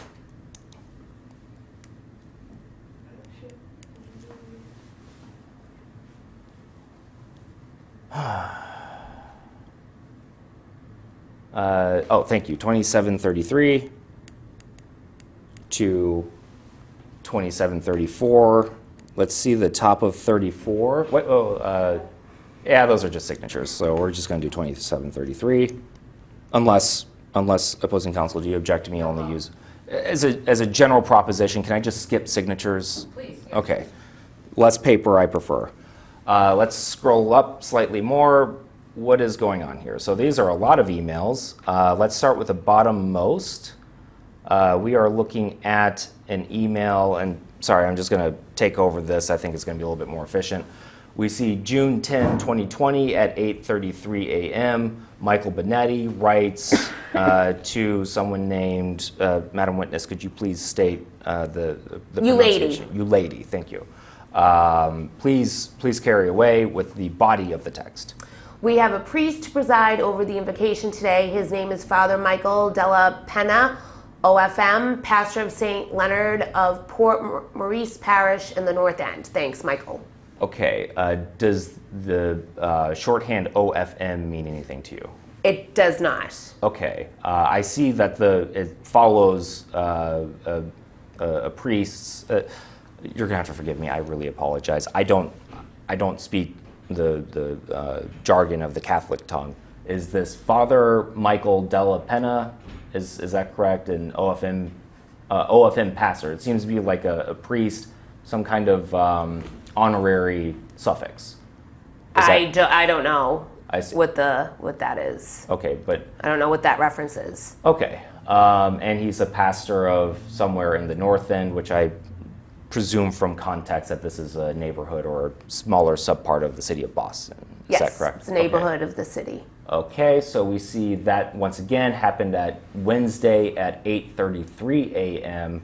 And as we've been over multiple times, the meetings are on Wednesday. So this appears to be what I would call a last-minute email example. Again, you are taking this out of context. You lady was the staff director. Michael is a staffer for for Councilor Edwards.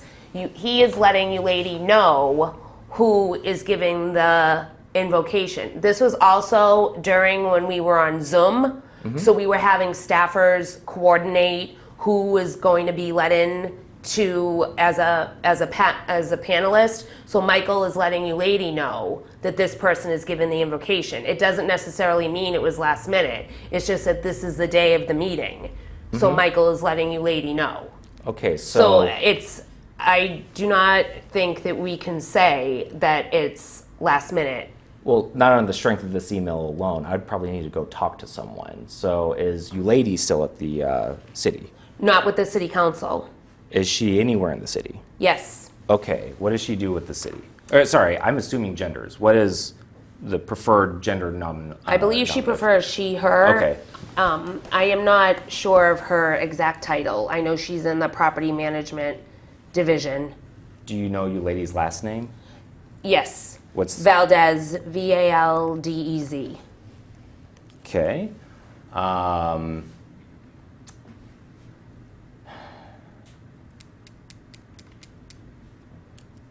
Okay, and who is this Michael Benetti? I see a long string of text, but Michael Benetti used to work for Councilor Edwards. okay, so he is a staff member of Equity. Yes. Okay, let's scroll up to see slowly to see if we can see if there's anything of any recognizable relevance. No. Okay. On Wednesday, June 10, Eulady. Well, now I'm confused. Would you forward the link to him? Already did. Thanks. I will be using my Zoom to log him in. Okay, you are simply awesome. Does it, in the norms of your organization, is it normal to inform someone that is simply awesome in all caps with an exclamation mark about just what appears to be a simple notice that this is who we're going to have at the meeting, and here's the means by which to get to the meeting? I would say it's normal to thank people. Well, sure, but simply awesome is kind of an emphatic thanks. Would you not agree with that? I would agree with that. and we see that she said simply awesome. You see this, correct? Yes. And you're telling me that it's normal in the Boston culture that this is normal to call someone simply awesome for simply providing the Zoom meeting information? This is normal? I would say that's not normal. Oh, what's abnormal about it? I would say that a simple thank you would suffice, but perhaps this is how you lady communicates. I should probably talk to you lady about that. Sure. Okay. Let's scroll up to see if there's anything else of relevance. Sorry, please. I renamed you. Okay, scrolling up. Well, these people, I mean, that's not inconsistent with the rest of these communications. They appear to be, there's a lot more exclamation marks than I see in my business, that's for sure, but I'm not mad about that in the slightest. I like people thanking people. That's nice.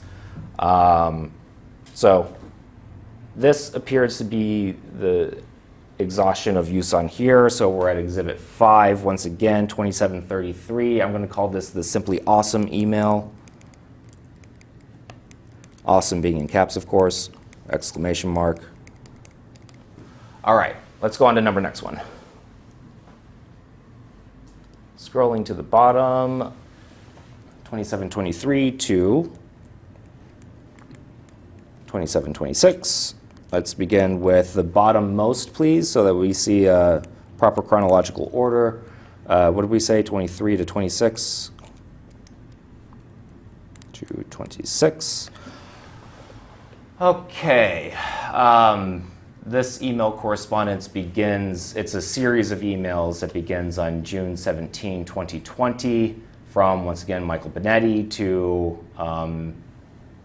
Madam Witness. Does Carrie Jordan ring any bells? Yes. Who is that? Kerry was my former coworker. He was the technology manager for the city council. And please refresh my memory. At the time, who was you lady? What was your role in the The staff organization? director for the city council. Okay, for all of the city council or any particular person? For central staff. Okay, so basically central staff is talking about logging in Father Scrima? Central staff is not talking, Michael Benetti, who Councilor Edwards was inviting this person, is emailing Kerry because he is the individual at this time. All of the city council meetings were on Zoom because of the pandemic. So Michael is emailing Kerry and you lady the name so they know to let this person in. Okay. For the meeting. Okay. That's the context of. Yeah, that's what begins our discussion with whatever's going on with these documents. So let's scroll up ever so slightly just to the next email, enough to see the body, the who, and the when. Okay, that's good. September 15, 2020 at 6:54 a.m. Someone writes, Good morning, you lady. Pastor Acevedo from Leon de Judas will be joining us to pray over the council. I've CC'd him here. He just needs the Zoom link and details. Thank you again, Pastor Acevedo. Zoom you tomorrow. Julia. Okay. Once again, we are at what I would probably describe as an impasse as to whether this is a last-minute email or just a scheduling email. No problem. We'll skip over the impasse. Scrolling up slightly, please. Let's see here. Zoom link. Don't care. Skip. I have no idea what this is. Scrolling up. Okay, let's pause here. June 24 at 8:05. Someone writes, please. This is from Councilor Bach. Dear you lady, connecting you here with the Reverend Paige Fisher, who is going to do our opening prayer today. If you could get her the Zoom link and all that she needs to get connected, that would be great. Thanks, Kenzie. Is that the same thing as we just read? Scroll down again. I don't remember. I don't think so. No, the other one was from Julia. Huh. That's odd. So September 15, June 24. Can you make any sense of this? It's counselors emailing you lady with the name. Okay. So this is basically just internal communication as to who and when invitations are happening from at least the city's perspective. They were on Wednesdays, so those are the dates of the council meeting. Correct. Yeah. So it looks like Counselor Bach is giving you lady the person's name so that she can give them the Zoom link and make sure that they're in the Zoom meeting. Perfectly understood. Let's scroll up some more.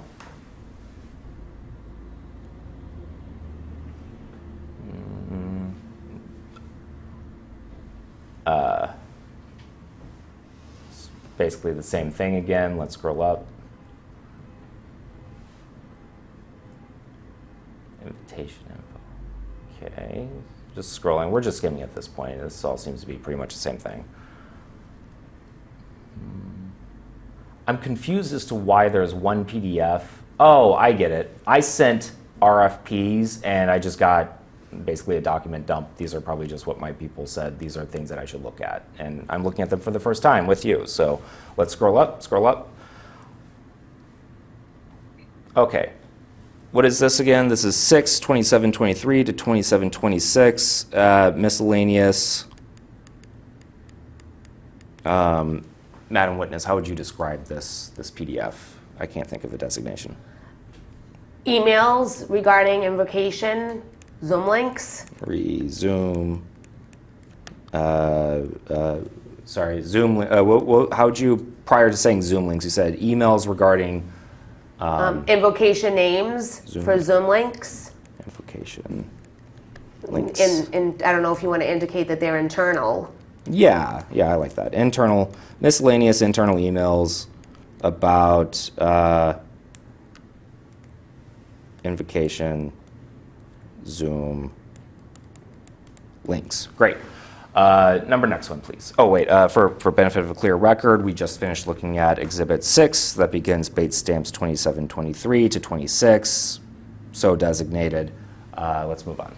Can we take a quick restroom? Yes, absolutely. Thank you. Okay, the time is 1:27. We're off the record.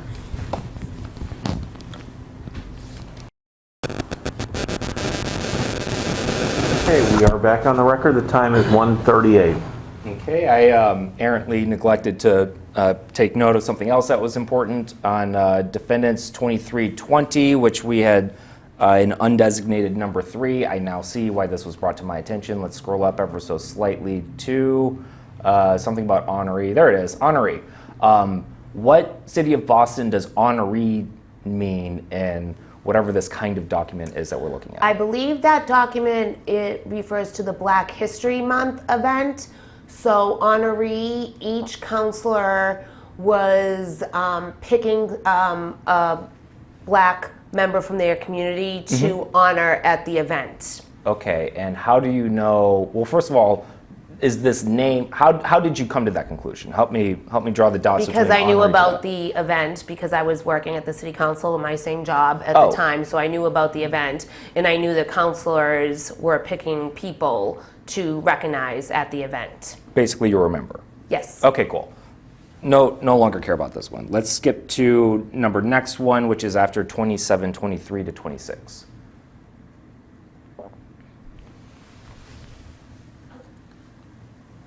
Oh, I'm sorry. Are there more things that we should care about on here? Yeah, no, that looks important. I think we're looking for 27/23 to 26 was the preceding one. Okay, so next one here. Yeah, next one. Okay, we're looking at Bates number all the way at the bottom, please.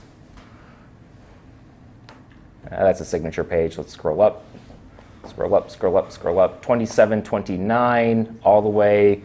Could we zoom in so Madam Witness can read the body here? Also me. Let's see here. This appears to be a June 10, 2020 email from one Michael Benetti, with whom we are adequately familiar. Have we already gone through this? This looks familiar. It does look Yeah, familiar. I'm pretty sure this is the same thing. We're going to skip. Wait. Let's go all the way to the top. Maybe there's something that I missed. How about this one? Tuesday, June 16. Hi, Michael. Would you have some for invocation for tomorrow? I don't remember if I informed you or the counselor. Apologize if I didn't. And as I recall, you lady is the staff, the central staff chief. Basically, you lady, it seems to me that you lady administers support staff for all of the counselors. Is that? Yes. Okay, so support staff head talks to guy for counselor. Would you have some for invocation tomorrow? I deduce under the circumstances that some more adequately or more appropriately means someone for an invocation tomorrow. Is that consistent with your reading? Yes. Okay, and once again, that was June 16, 2020. So number 7, once again, please someone remind me what my bait stamps are. Very bottom, 2729.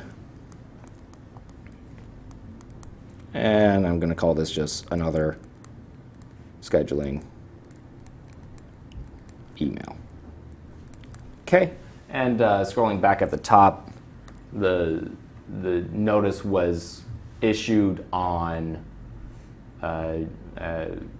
June, well, the inquiry was made on June 16, which Google helpfully tells us is Tuesday and at 1:24. What time do the counselor meetings happen again? They happen at Wednesdays, on Wednesdays at noon. At noon. So this is basically about a day beforehand. And the agenda items actually don't get submitted in until Tuesday. So this doesn't seem unusual in terms of timing. The agenda items are completed on Monday afternoon. The agenda is released on Monday afternoon. The invocations are not part of the agenda. Huh. So when is the decision to lock in who's doing the invocation?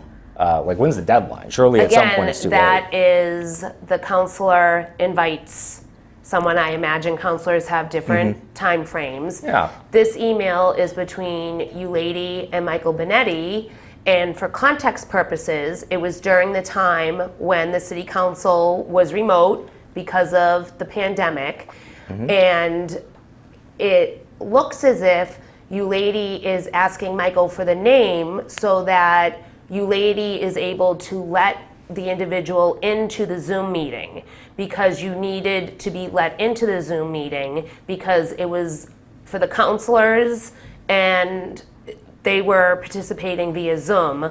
It was on the City of Boston's website for the public to watch, because there is not a public comment period for city council meetings. So that is why it appears that Julie was looking for the name so she would know who to let into the Zoom meeting, and to give the link to that individual. Okay, I understand that's the proposition, but all I see is this text. So where are you getting that extra information that's not in the text? Because I know how the process works, because I worked there at the time. Okay, so And we were all on Zoom, so we would all get the Zoom link. And you lady would need to know, because she was the one that let people in. You lady Valdez or Carrie Jordan would let people, the counselors, people meaning staffers and counselors, into the Zoom meeting. Okay, and to be discreet here, the next, after the question, would you have someone for an invocation tomorrow, is followed up with, I don't remember if I informed you or the counselor, apologize if I didn't. Why would this person need to inform the recipient of this email or the counselor? What's the inform part tell you? I don't know if she meant to put if I asked you or the counselor. I don't know. Well, I mean, what she means by that. We're stuck with the text, right? I mean, we can't change the text with what we propose this email could mean. It has to. This email very clearly requires some kind of an information being transmitted. I proffer. Do you disagree with this proffer? It looks as if she's asking if they have someone for the invocation. She's asking a question. I understand that. I asked you a yes/no question, but I didn't receive a yes or a no. Yes. Okay. Scrolling up slightly. Okay. In case I didn't mention this already, we just finished talking about number 7, 2729. Is this 2729? Am I mistaken scrolling down again to the bait stamp? Yep. 2729, I described this as another scheduling email dated June 16, Tuesday at 1:24 p.m. for a Wednesday at noon meeting. Okay. 8. What does our number 8 look like? Scrolling down to the bottom, this is 2771. Okay, scrolling up just enough to, whoa, the first email, please. Well, this is confusing. Let's scroll up ever so slightly. Looks like the first email is offset, dated September 15 at 6:54 a.m. Madam Witness, I believe you already read this email to me. Yes. Okay, skipping 8, deleting 2771. All right, next one. We have a December 12, 2020 email, bait stamp number, please. 2849. This is an email from an RZ to Kim Janey at boston.gov. A bunch of people are CC'd. Who's Kim Janey at boston.gov? At the time, she was city council president. Okay. She was, and also a district councilor. Okay, and so this is December 12, 2020 at 2:26 a.m. Eastern Time. RZ asks to, functionally the council for our purposes, about invocation requests, states, Dear President Janey, will you please schedule me to read invocation remotely in the next city council meeting, Boston City Council meeting, and inform me accordingly. I am a Hindu leader. Thank you. Sincerely, Sender. So it appears that it's not just TST who wants in and is not being invited to me. Is that consistent with your reading of this email? Yes. Okay. And once again, that's 2849 to confirm, please? Yes. Thank you. It is. Confirmed as 2849. That's number 8. Email dated scheduling request, or invitation request is how I'll call it. I'm going to call this Hindu or Hindi? Hindu invitation request.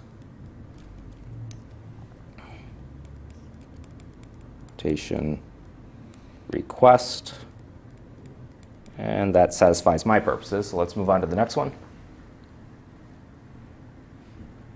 Oh, sorry, numbered next one. Whatever the next PDF, or are we done with PDFs? Let's see.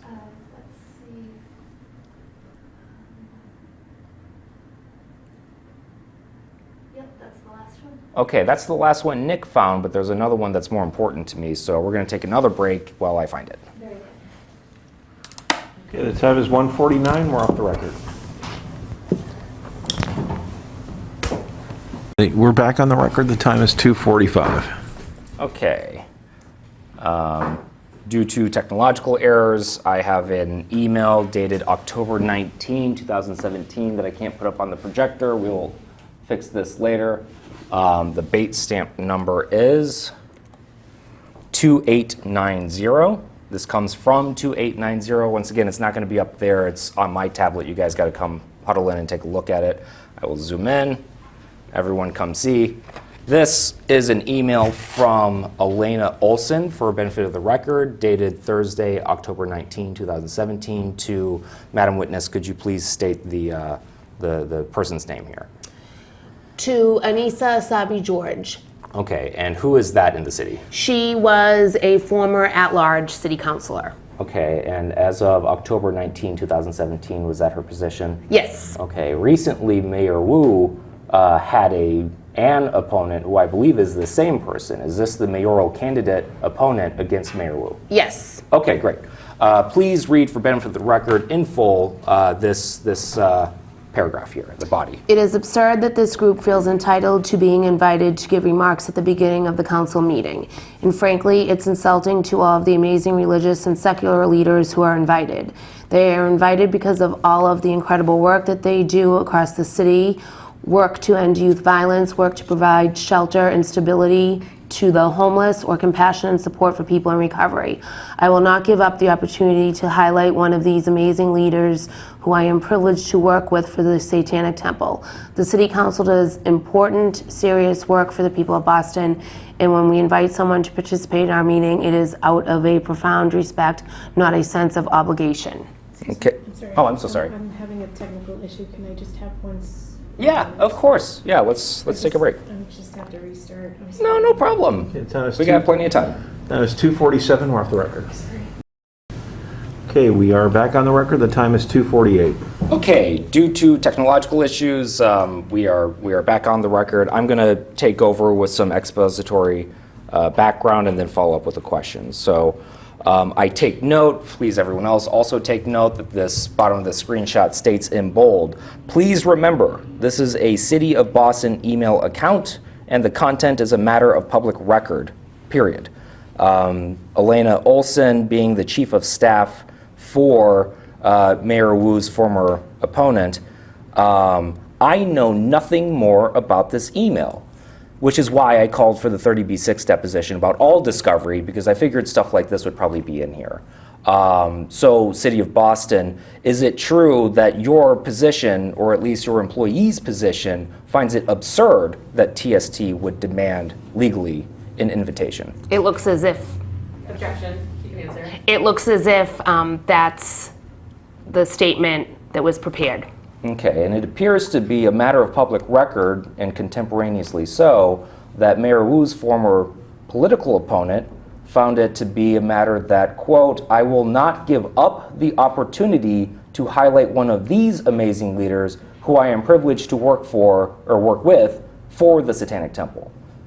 End quote. That is the text of the email. Do you agree with me that that's the text of the email? Matt, I'm sorry, are you reading, is this an email to Anissa Cyber-George or from Anissa Cyber-George? This is from Elena, the chief of staff, to Anissa. Okay.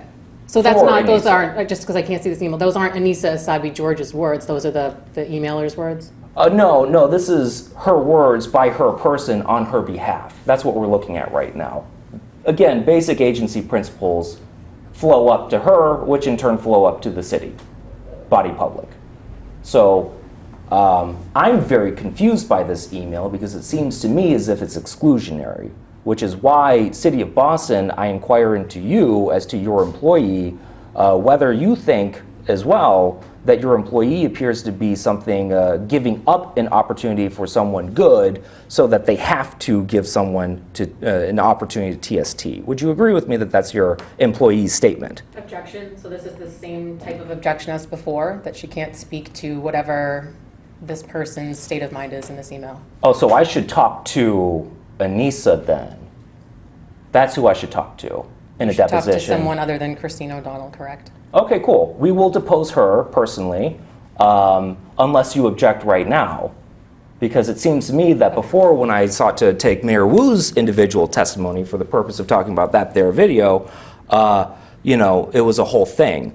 So I'm confused as to what's going on here. You're blocking me with Michelle Wu, you're blocking me with a her. Are you going to block me with Michelle Wu again? I don't agree with the characterization that you just provided, but Christine is not here to testify about what the other people's opinions are or the actions that they took on a specific occasion. That's true. City of Boston, I would like to depose your former employee about this matter. Do you have an objection about this?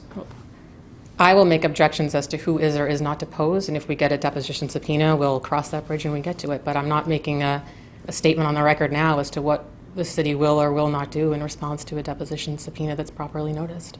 I see.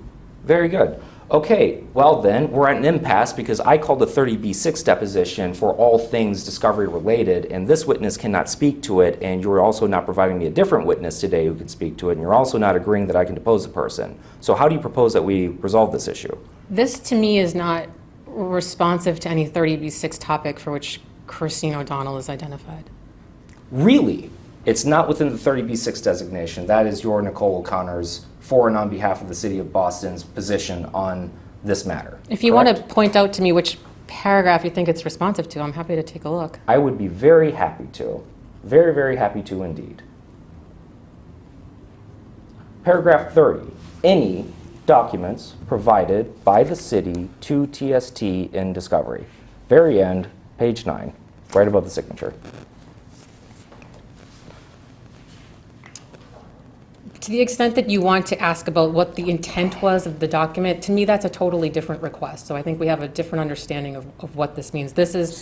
She has testified about what this document is. But as far as what the person's intent was who sent it, that's a totally different question. And so where in 30 does it eliminate intent from any? I mean, we're not having a discussion about the semantics. It's never how I interpreted it. We have a disagreement then about what is within the scope of a 30B6 depo. Okay, that's fine. Let's start over from the top and see if I missed anything else of importance. Okay, on to phase 2 of the deposition. We've covered your identity, we've covered your scope, we've covered your agency, we've covered that you don't have any other relationships, grounds for your testimony, we covered that, what investigation you did, covered that. Sounds good. Madam Witness, did the city have you investigate Mayor Wu's former political opponent on any of the discovery that it provided, namely this email that we just looked at? I looked at the emails that were produced. I don't specifically recall this one. It was numerous pages. That's fine. Could we put up the next email, the next one? I do just want to put on the record that we had a discussion about this during our call about the deposition, and you agreed that you would provide any emails that you had particular concerns about. Yeah, I forgot that. Well, that's part of the problem here, and I just want to put this on the record, that you said that you would pull certain emails that you intended to inquire of the witness about, and I would make sure that she was prepared on those emails. We never received from you the emails that you were intending to inquire about. So to now suggest that she's not prepared or, is not appropriate given our past discussions. Okay, so I want to be abundantly clear here. My understanding from the city's attorney, for and on behalf of the city's attorney's behalf, is that it provided the city, which is to say the city, received document requests from me about a religious discrimination case, produced emails, one of which appears to be a smoking gun of religious discrimination, received a 30B6 notice saying, I want to ask about everything that you've been given, you have given to me, and the city did not think to have the witness look at the smoking gun email? So when we spoke, as you recognize, the federal rules require us to confer prior to a 30B6 deposition to make sure we're all on the same page. I flagged this concern that there were so many emails I couldn't possibly prepare her on all of them, and you agreed to provide me in 2 weeks in advance of the deposition with the emails that you intended to inquire about. I see. You didn't do that, so she's not prepared to testify about this particular email further than what she already has. I see. Okay, well, let's take a look at the next one, and we'll all see it together. Scrolling all the way to the bottom. Well, actually, scroll all the way to the bottom, please. And by the way, the last one was number 92890. I call it the absurd email. Number 10, this is number 3374. Let's see here. Scrolling up, scrolling up, scrolling up. Scrolling up a little bit more, continuing. Okay, a little bit more because we need to be able to see who sent it. There we go. Okay, this is 3373. I apologize. To 3374.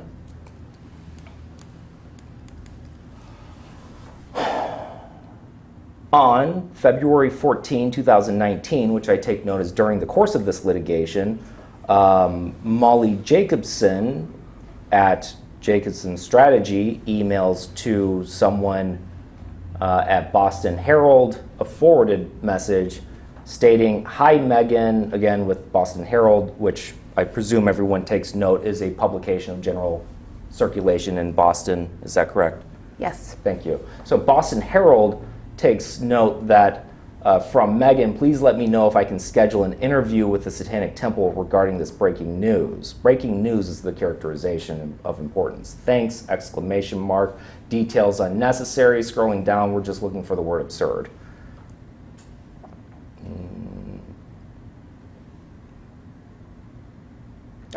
There it is. On 3374, line 1, 2, 3, 4, the sentence begins, preceding sentence, line 3, that is to say, the sentence begins midway through. The City Council maintains that this practice is non-discriminatory, a claim that TST views as absurd.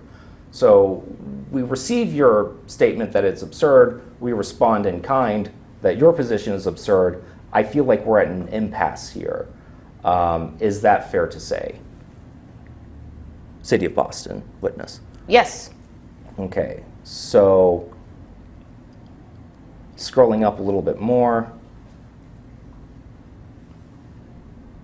Okay, pausing here. Boston Herald then on February 14, 2019, which again I take note is during the pendency of this dispute. Subject, story running tomorrow about claim against City Council to someone at boston.gov. Madam Witness, who is this boston.gov person, if you know?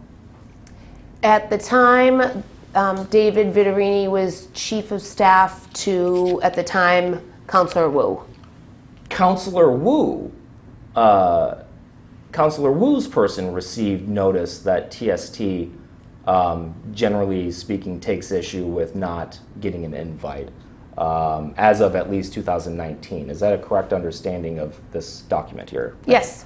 Now, Madam Witness, we've talked about Councilor Wu before. On or around 2017, things changed where people stopped giving or stopped receiving money for and in consideration of providing the blessing to the city. The importance being 2017. Is that a correct recollection of mine about your Yes. prior testimony? Did you take note of the timing of the email that we took note of earlier? No. Okay, let's suffice it to say 2017, everyone agree, they remember it. Otherwise, we can see it again. Any up to objections? Christine. Madam Witness, do you recall that it was 2017? That the council stopped paying?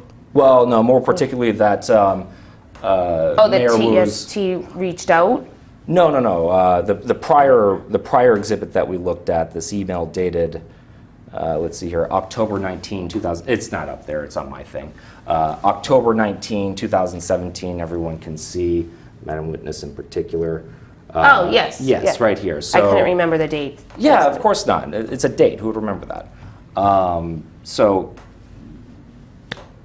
it seems to me that there is a very heavy cluster of activity in and around the city, which I'm being precluded from talking about with you.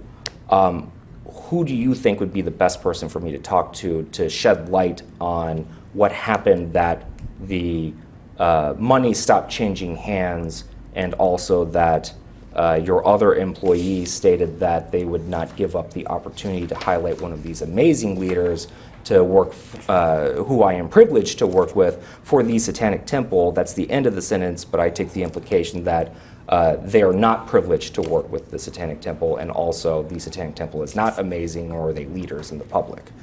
Objection? You can answer? The payment issue that was Councilor Wu when she was President Wu, Okay. again, around 2016, 2017. Okay? And any other questions about the intent of the councilors would be for the councilors themselves. I agree. Is it normal for a chief of staff inside the organization to make press release-like statements? It depends on the councilor, but it is normal, generally normal. Okay. All I have is bookending quotes, beginning this email and ending this email. Did you, in the course of your investigation, run into anything that could shed light, documentary-wise, like in terms of literally physical documents that I could look at, or electronic data consisting the same, within the city that could help me understand, without talking to Mayor Wu's former political opponent, why she found it to be absurd for TST to insist on this invitation? No. So I really have to talk to her. Yes. Okay. Same for Wu. You're the best person to have talked about it, and you can't talk about it, so I really have to talk to Wu, right? Yes. Okay. Let's see. Let's scroll up to see if there's anything of interest here. Scroll up, scroll up, scroll up. Huh. Okay, so I see then that this press request for invitation, oh, I'm sorry, I don't think we ever covered this. So going back to the next one, this email dated February 14 from Boston Herald to boston.gov, which, Madam Witness, could you please remind me who this guy is? At the time, Chief of Staff for Counselor Wu. Okay, so Boston Herald asks Counselor Wu about this present dispute, wherein it gets forwarded up to Elizabeth Pimentel. Is that a correct name? Pimentel, yeah. Pimentel, I apologize. Who is that? She was the Chief of Staff for Counselor Campbell. And at that time, Counselor Campbell was, no, at that time she was just Counselor Campbell. okay, I remember. Excuse me, sorry. She was Council President in 2019. I seem to remember seeing an email. Here we go. So Exhibit 1 to the first amended complaint. This is Doc 16-1, also known here apparently as ECF 16-1. Another email for benefit of council. I'm showing them on my tablet because it's faster. So this is my understanding of the email that TST sent, there we go, to Andrea Campbell on October 2, 2018. That's my understanding, but I didn't receive it from the city. Does the city dispute that on or around October 2, 2018, the Satanic Temple sent an email to Andrea Campbell at boston.gov with CC to Michelle Wu at boston.gov requesting essentially an invitation? Is that a subject of dispute? No. Okay.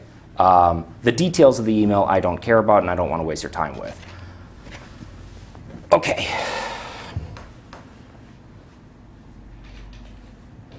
Let's just make sure I don't miss anything at all.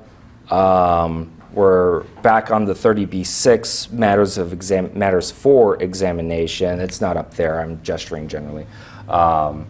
So, Madam Witness, if you could take a look with me while we go through it. Okay, 1 we've dealt with. 2, what do we got here? Both as a general matter. Okay, I feel like I've kind of covered this. This text. Oh, no, never mind. Let's just, okay. When I've seen this policy written down somewhere. I don't recall. Have you seen the policy written down anywhere? I say policy. I'm using your words. The custom is the word I would use. I have not. Okay. All right.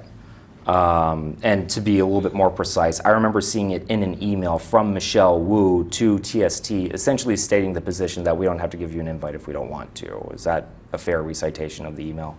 Yes. Okay. Let's see here. So, background on ceremony, when it first arose, covered it, legal challenge. Has anyone challenged this before, this custom, legally? No. Okay. Covered it. Sorry, forgive me. Okay. Very good. Surrounding payment, covered that. Record-keeping policies. I don't remember if we addressed that. You said they hold it 7 years and it goes to Treasury Department. For payments. For payments specifically, that's fine. I don't really care about the rest of it. Okay. City's record-keeping policies surrounding written communications sent or received by. Okay. Record-keeping policies. Have y'all given me anything or everything? Has anything mysteriously gone missing? Things of that nature. No. Cool. Intracity written communications up to the date of the original. Okay, so here's paragraph 6 where I felt adequately specified that it's an intracity written communication about TST's invocation demand. Apparently that was unclear. I apologize for wasting your time once again, Madam Witness. 7, dates, times, attendees, subjects of discussion. Those are agendas. I can get those later. Subjective bases, that's a Wu question. General information about any individuals or groups who demanded participation. Okay, number 9, we saw the Hindu leader, Raj Zed, if memory serves, Mr. Zed. Has anyone else other than TST, well, let me strike that and start over. Other than TST and Mr. Zed, has anyone else, to the best of your knowledge, requested an invitation? No. Okay, they always only receive the invitation. Yes. They never have any discussions off the record or anything like that that you're aware of, at least because the city doesn't keep contemporaneous records of the fact that discussions may or may not be happening between counselors and, potential officiants. Correct. Okay. Subjective bases for why each counselor did or did not heed the demand described in 9. That's a woo question. 11. Oh, actually, correct me if I'm wrong, Madam Witness. Would you agree with me this paragraph 10, the subjective bases for why each counselor did or did not heed the demand described in paragraph 9 from January 1, 2011 to present would minimally address Michelle Wu and also Michelle Wu's former political opponent? Yes. Okay. 11, identifying information. I don't care about that. 12, same thing. 13, have you been over these? I've forgotten these since I've sent them. I have been, but I don't Okay. remember all of them. Yeah, there's a lot of words in here. Yeah, I've gone over them. Okay, any instances in which the city had a vacancy. Okay, so we covered instances in which the city had a vacancy. I feel like it's adequately clear that vacancies happen. There are, needs to fill, and then that need for filling it does not usually happen until, sometimes at least, of the times that we saw.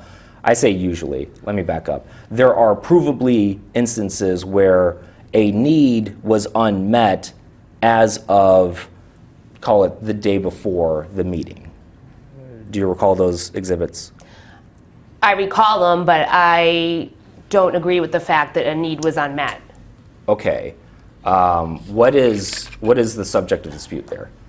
Because a lot of those documents were internal between staff from different offices, where a staffer was asking for information in order to prepare notes for their respective boss, and other documents regarding the names were internal for purposes of sending out the Zoom link. Okay. So from those documents alone, it is not clear to me that it was the day before when the person given the invocation knew. They could have known a couple of weeks before, they could have known a month before. Those were just internal emails where other individuals were asking for the name so that they could complete their jobs. Okay. I propose, rather than deposing each of the individuals and asking them like one question, to issue an interrogatory. Would it suit the organization's purpose that we reduce the number of depositions and instead resolve the questions as to why this need was unmet as of that date? Informational need, I apologize, why this informational need was left unmet until such time, and more importantly, when that informational need is typically filled. I think written discovery would be an excellent tool to get to the answers to these questions. Great. I don't want to play semantics with that, so I propose to write it out right now. Interrogatory.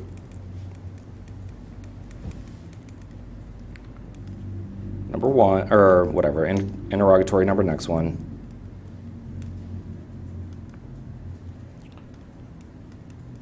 For each exhibit, made reference, actually, I can actually identify them discreetly. So scheduling emails, we've got 5, 4,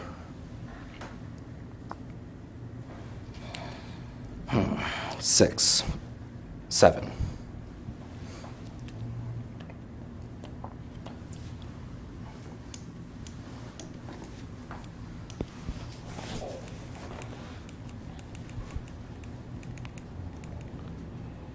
Four through 7.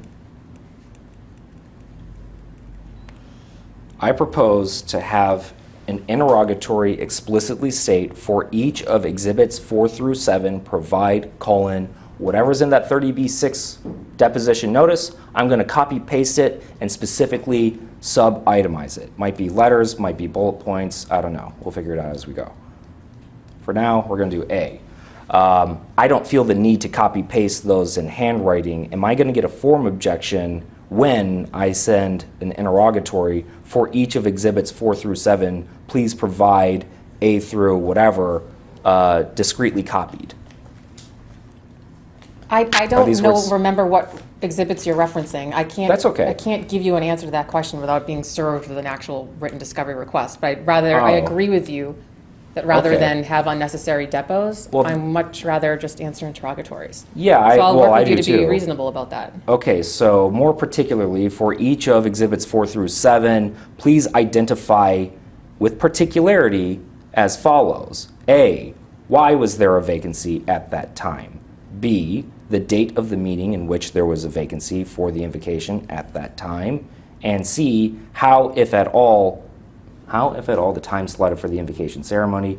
The text ends, but I'll fill it off. How, if at all, the time slotted for the invocation ceremony typically gets filled. Like when? When is this normally filled? Is it abnormal that Tuesday right before in my opinion, right before the meeting, we don't know who's blessing the thing? Those seem like reasonable questions that can be answered. Okay, I agree that they are reasonable questions. I agree that they can be answered. I'm questioning you as to whether there's going to be a form objection with that exact text that I just I don't described. know. I can't imagine so.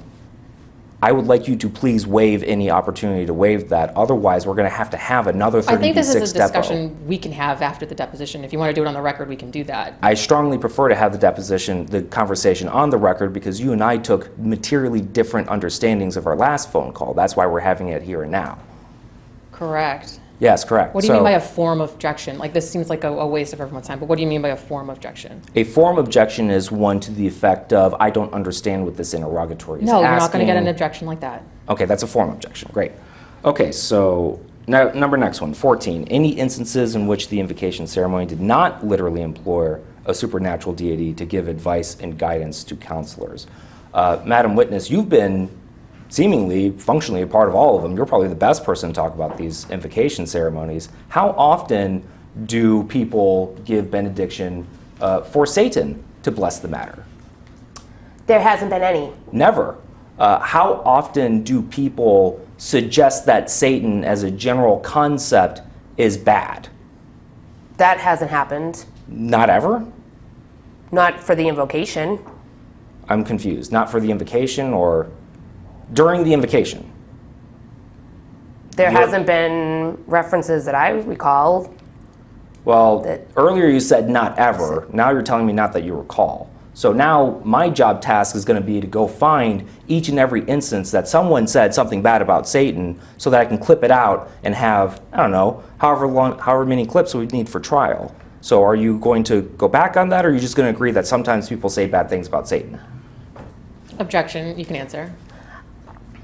To the best of my knowledge, I haven't heard anyone in the invocation say anything bad about Satan. To the best of your recollection as we speak today. Yes. But you reserve the opportunity to change that at trial should, hypothetically, I go through YouTube and find a whole bunch of instances of people talking bad stuff about Satan. Sure. Correct? Great. All right, number 15. Any instances in which the invocation ceremony addressed a topic which was not reflected on the agenda, for example, praying for emotional relief from a tragedy. How often do these blessings entail non-council agenda items? Generally, they do not address agenda items. Sometimes they may speak to issues that are going on in the city, but all the agenda items have specific docket numbers, and I do not recall any instance where an invocation referenced a specific docket number. Invocations may reference topics in the city, such as violence, homelessness, hunger, things like that. But other than that, the invocations do not reference specific items on the agenda. Okay. So, I'm sorry, I'm using the word agenda, you use the word docket to refer to that. I got confused. The agenda is made up of dockets. Yeah, okay. And they were all online, available online. yes.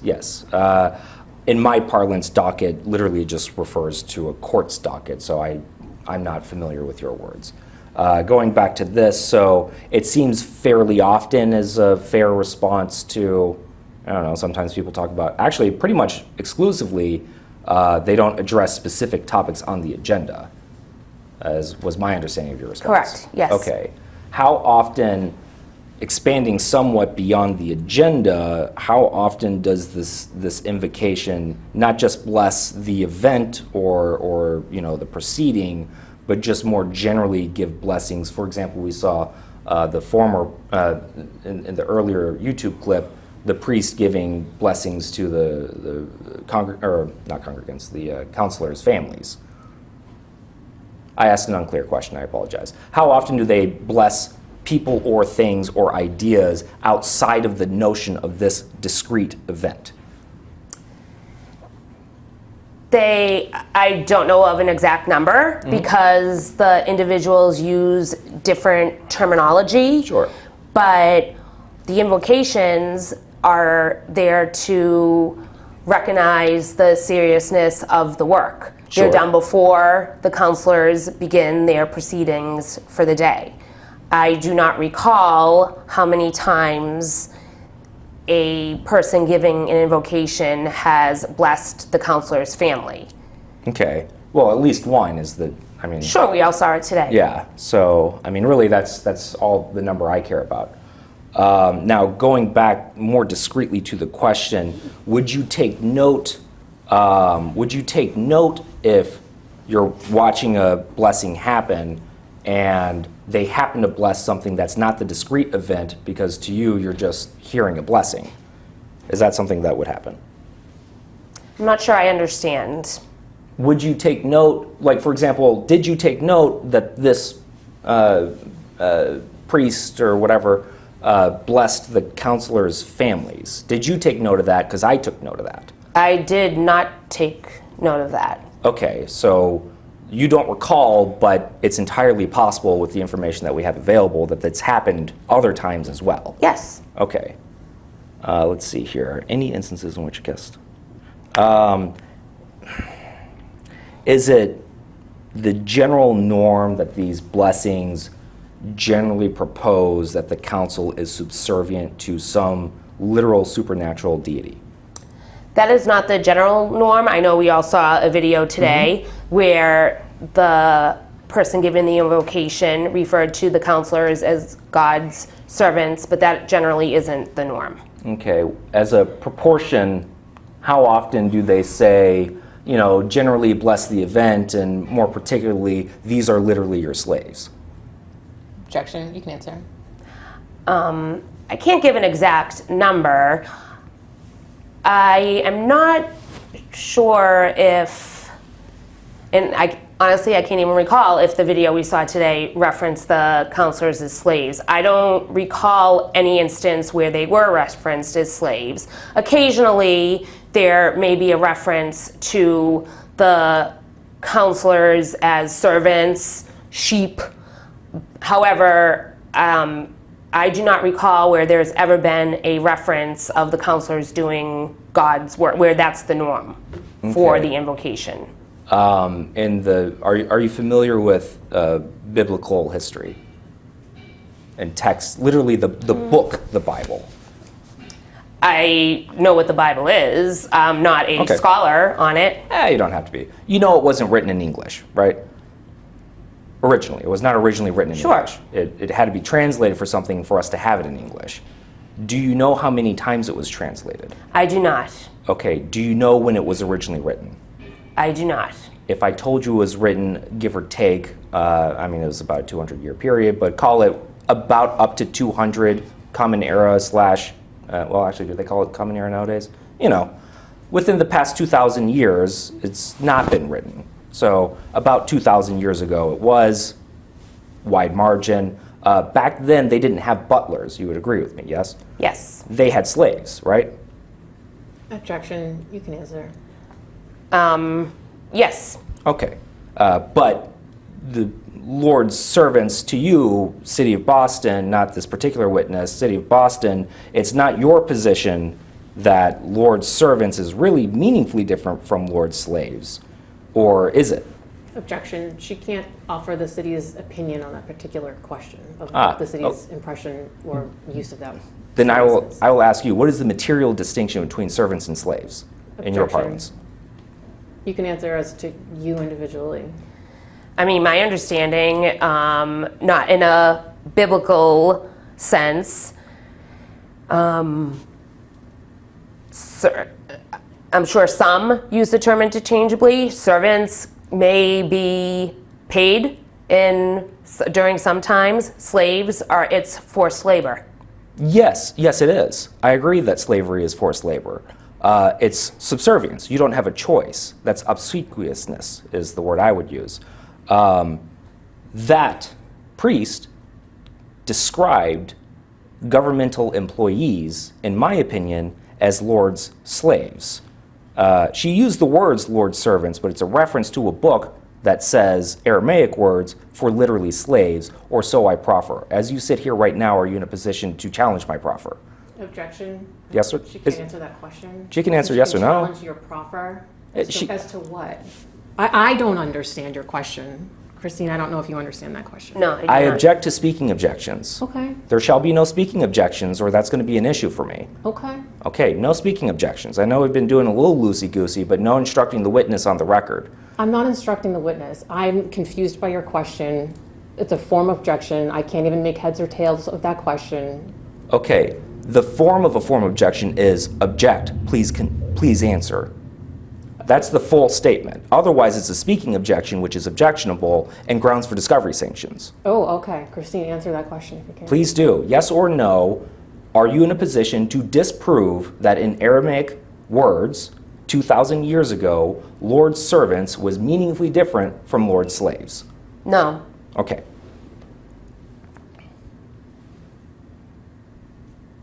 That's a woo question. 17 is just a woo question. I'm kind of just skimming through to get us through the end of this. Bases or source of each. Yeah, that's a woo question. Woo question, woo question, woo question. I take note. Number 22, once again, specifically identifies any statement, inclusive any statements that were written that any counselor has made or either has prepared or has had prepared for them but did not make about Satanism, TST, its membership, or its activities. I take note that you are not prepared to talk about that Mayor Wu's former political opponent email in which he found TST and its viewpoint absurd. Is that correct? Yes. Okay. Just once again, making very abundantly clear that the witness was unprepared to speak to item number 22. Number 23. No, she's prepared to speak about 22. Oh, she is! Fantastic. So what was going on in Mayor Wu's former political opponent's head when she described it as absurd that TST would think it entitled to an invite? So paragraph 22 doesn't ask for the subjective intent of the counselor. It just asks for a statement that any counselor has made. And so she has fully answered those questions today about that statement that was put up on the screen. These are matters for examination. I get to ask the who, what, when, where, why. We fundamentally disagree about that. I see. Well, you understand that my next thing is to move for discovery sanctions, yes? You can certainly do that. Okay, going back to the next thing, if I can find it.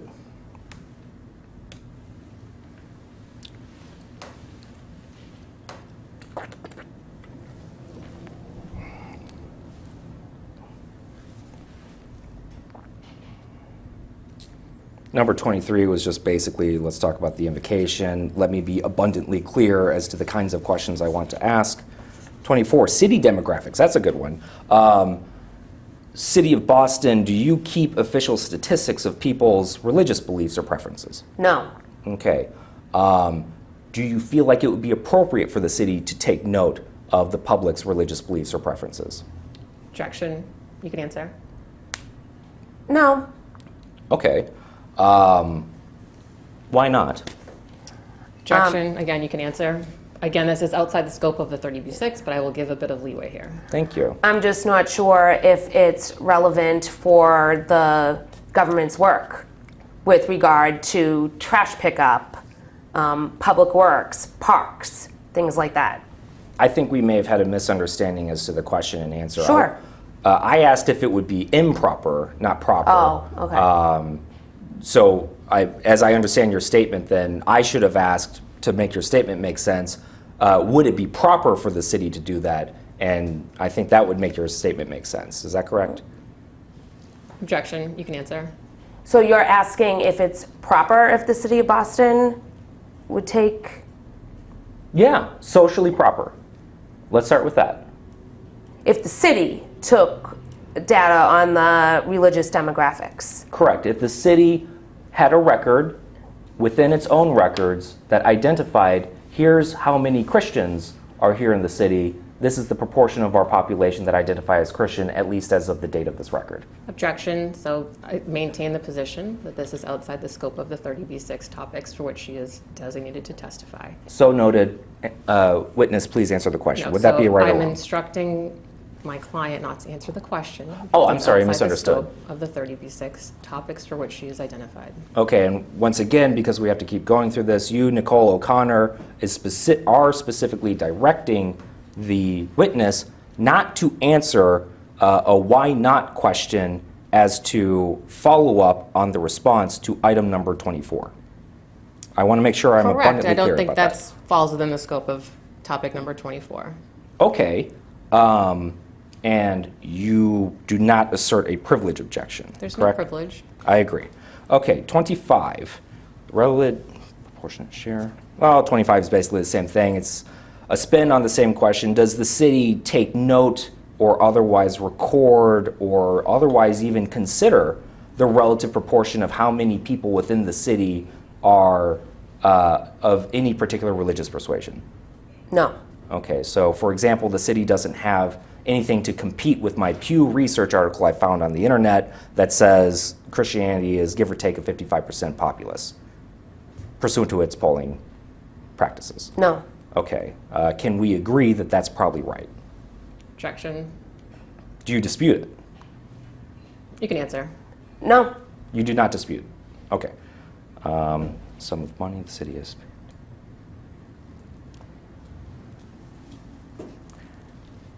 Having sat through 11 years worth of meetings, how many of these invocations are Christian? I don't have an exact number. They're the majority Christian, but within Christianity, there's different sects of religion. Sure. There's also been a number of representatives from other types of religion. There's been some lay people throughout the years. So I cannot give I do not have an exact number or percentage. Okay, so the city will even extend invitations to non-ministers of proper religious entities to just any random person of the public who wants to give a prayer. Objection. Correct? You can answer. Again, it's by invitation from the city councilor, and there have been instances where an individual from an organization that does work within the community may give the invocation. Okay. Number 27. Skip. Okay, that's the end of those topics. I posit, I keep using words like posit and proffer. These are formal legal, formal logic, I should say, not legal. Law is based on formal discourse, which is formal logic, so I kind of use the terms interchangeably. I apologize again, I'm bad with words. A proffer is to make a statement that you posit is true. Something can be either true or false. Opinions cannot be proved true or false, not because opinions are not true or false, but because the First Amendment says that the government may not punish true or false opinions. That's where we get defamation law from. So back in the day, in common law, defamation was strict liability. You said something bad about someone, well, you better be ready to prove it's true. All of that changed in the mid-1960s or so with a bunch of free speech stuff. I say all of that to say that irrespective as to the impasse on whether, in fact, the city of Boston finds TST's religious viewpoint to be absurd, we see that at least one member of its governing body found that to be the case. You agree with me that we see that that person said that? Yes. Okay. How is that not definitionally discrimination? Objection. She can't answer that question. It's not within the scope of the 30B6 topics. We took note earlier in the beginning of these proceedings of the answer in which the city denies that this is religious discrimination. We took note of that. I don't understand how that text is not definitionally discrimination, I need the city's position as to whether the city thinks that is definitionally discrimination. And that's Yes or no? not a topic for which she has been designated to testify, so she can't answer that question. I see. So going back then to number 30, am I really to believe that the witness was not informed that the city's position is that it will not extend an invite to TST? They file an answer providing it to TST. It's a matter of public record, and the city's 30B6 witness is unprepared to speak as to the why not of its legal position. Is that my understanding? This witness cannot testify as to whether something constitutes discrimination or not under the law. I'm not asking the witness's opinion. I'm asking the witness to explain to me how that is not discrimination in the regular sense, not talking legal sense. Literally, just it seems to me that a conscious decision was made by a city employee in writing to explicitly state that they intentionally do not invite TST because they find them not amazing and not leaders of the public. I'm just trying to understand how I lose this case from the city's perspective, seeing as how this is my opportunity to speak to the city about its legal positions. That's what depositions are, you see. So same objection. That's not actually a question, though thank you for that explanation. She cannot answer the question about whether this constitutes discrimination. That is not for Christine O'Donnell to answer during this deposition. And I don't think it's helpful to have continuous debate about this. If you'd like to add this to your motion, yes, this makes is. sense. I believe we are at a point of impasse. I posit that the point of impasse is as follows, beginning quote. Now, whether the city discriminated against TST by refusing to extend an invitation is not a valid subject for the 30B6 deposition, correct? Correct. And that is the position of Nicole O'Connor, once again, Chief Counsel of Record for the City of Boston, in the course and scope of Nicole O'Connor's employment. And Correct? just so that the record is clear, because it was not a topic for which she is designated to talk about. Great. Okay. And one more, just to put a bow on it, there is not an assertion of privilege, correct? There is no privilege. I agree, there is no privilege. I propose to adjourn this meeting. Sounds good. Okay, the time is 3:36. We're off the record.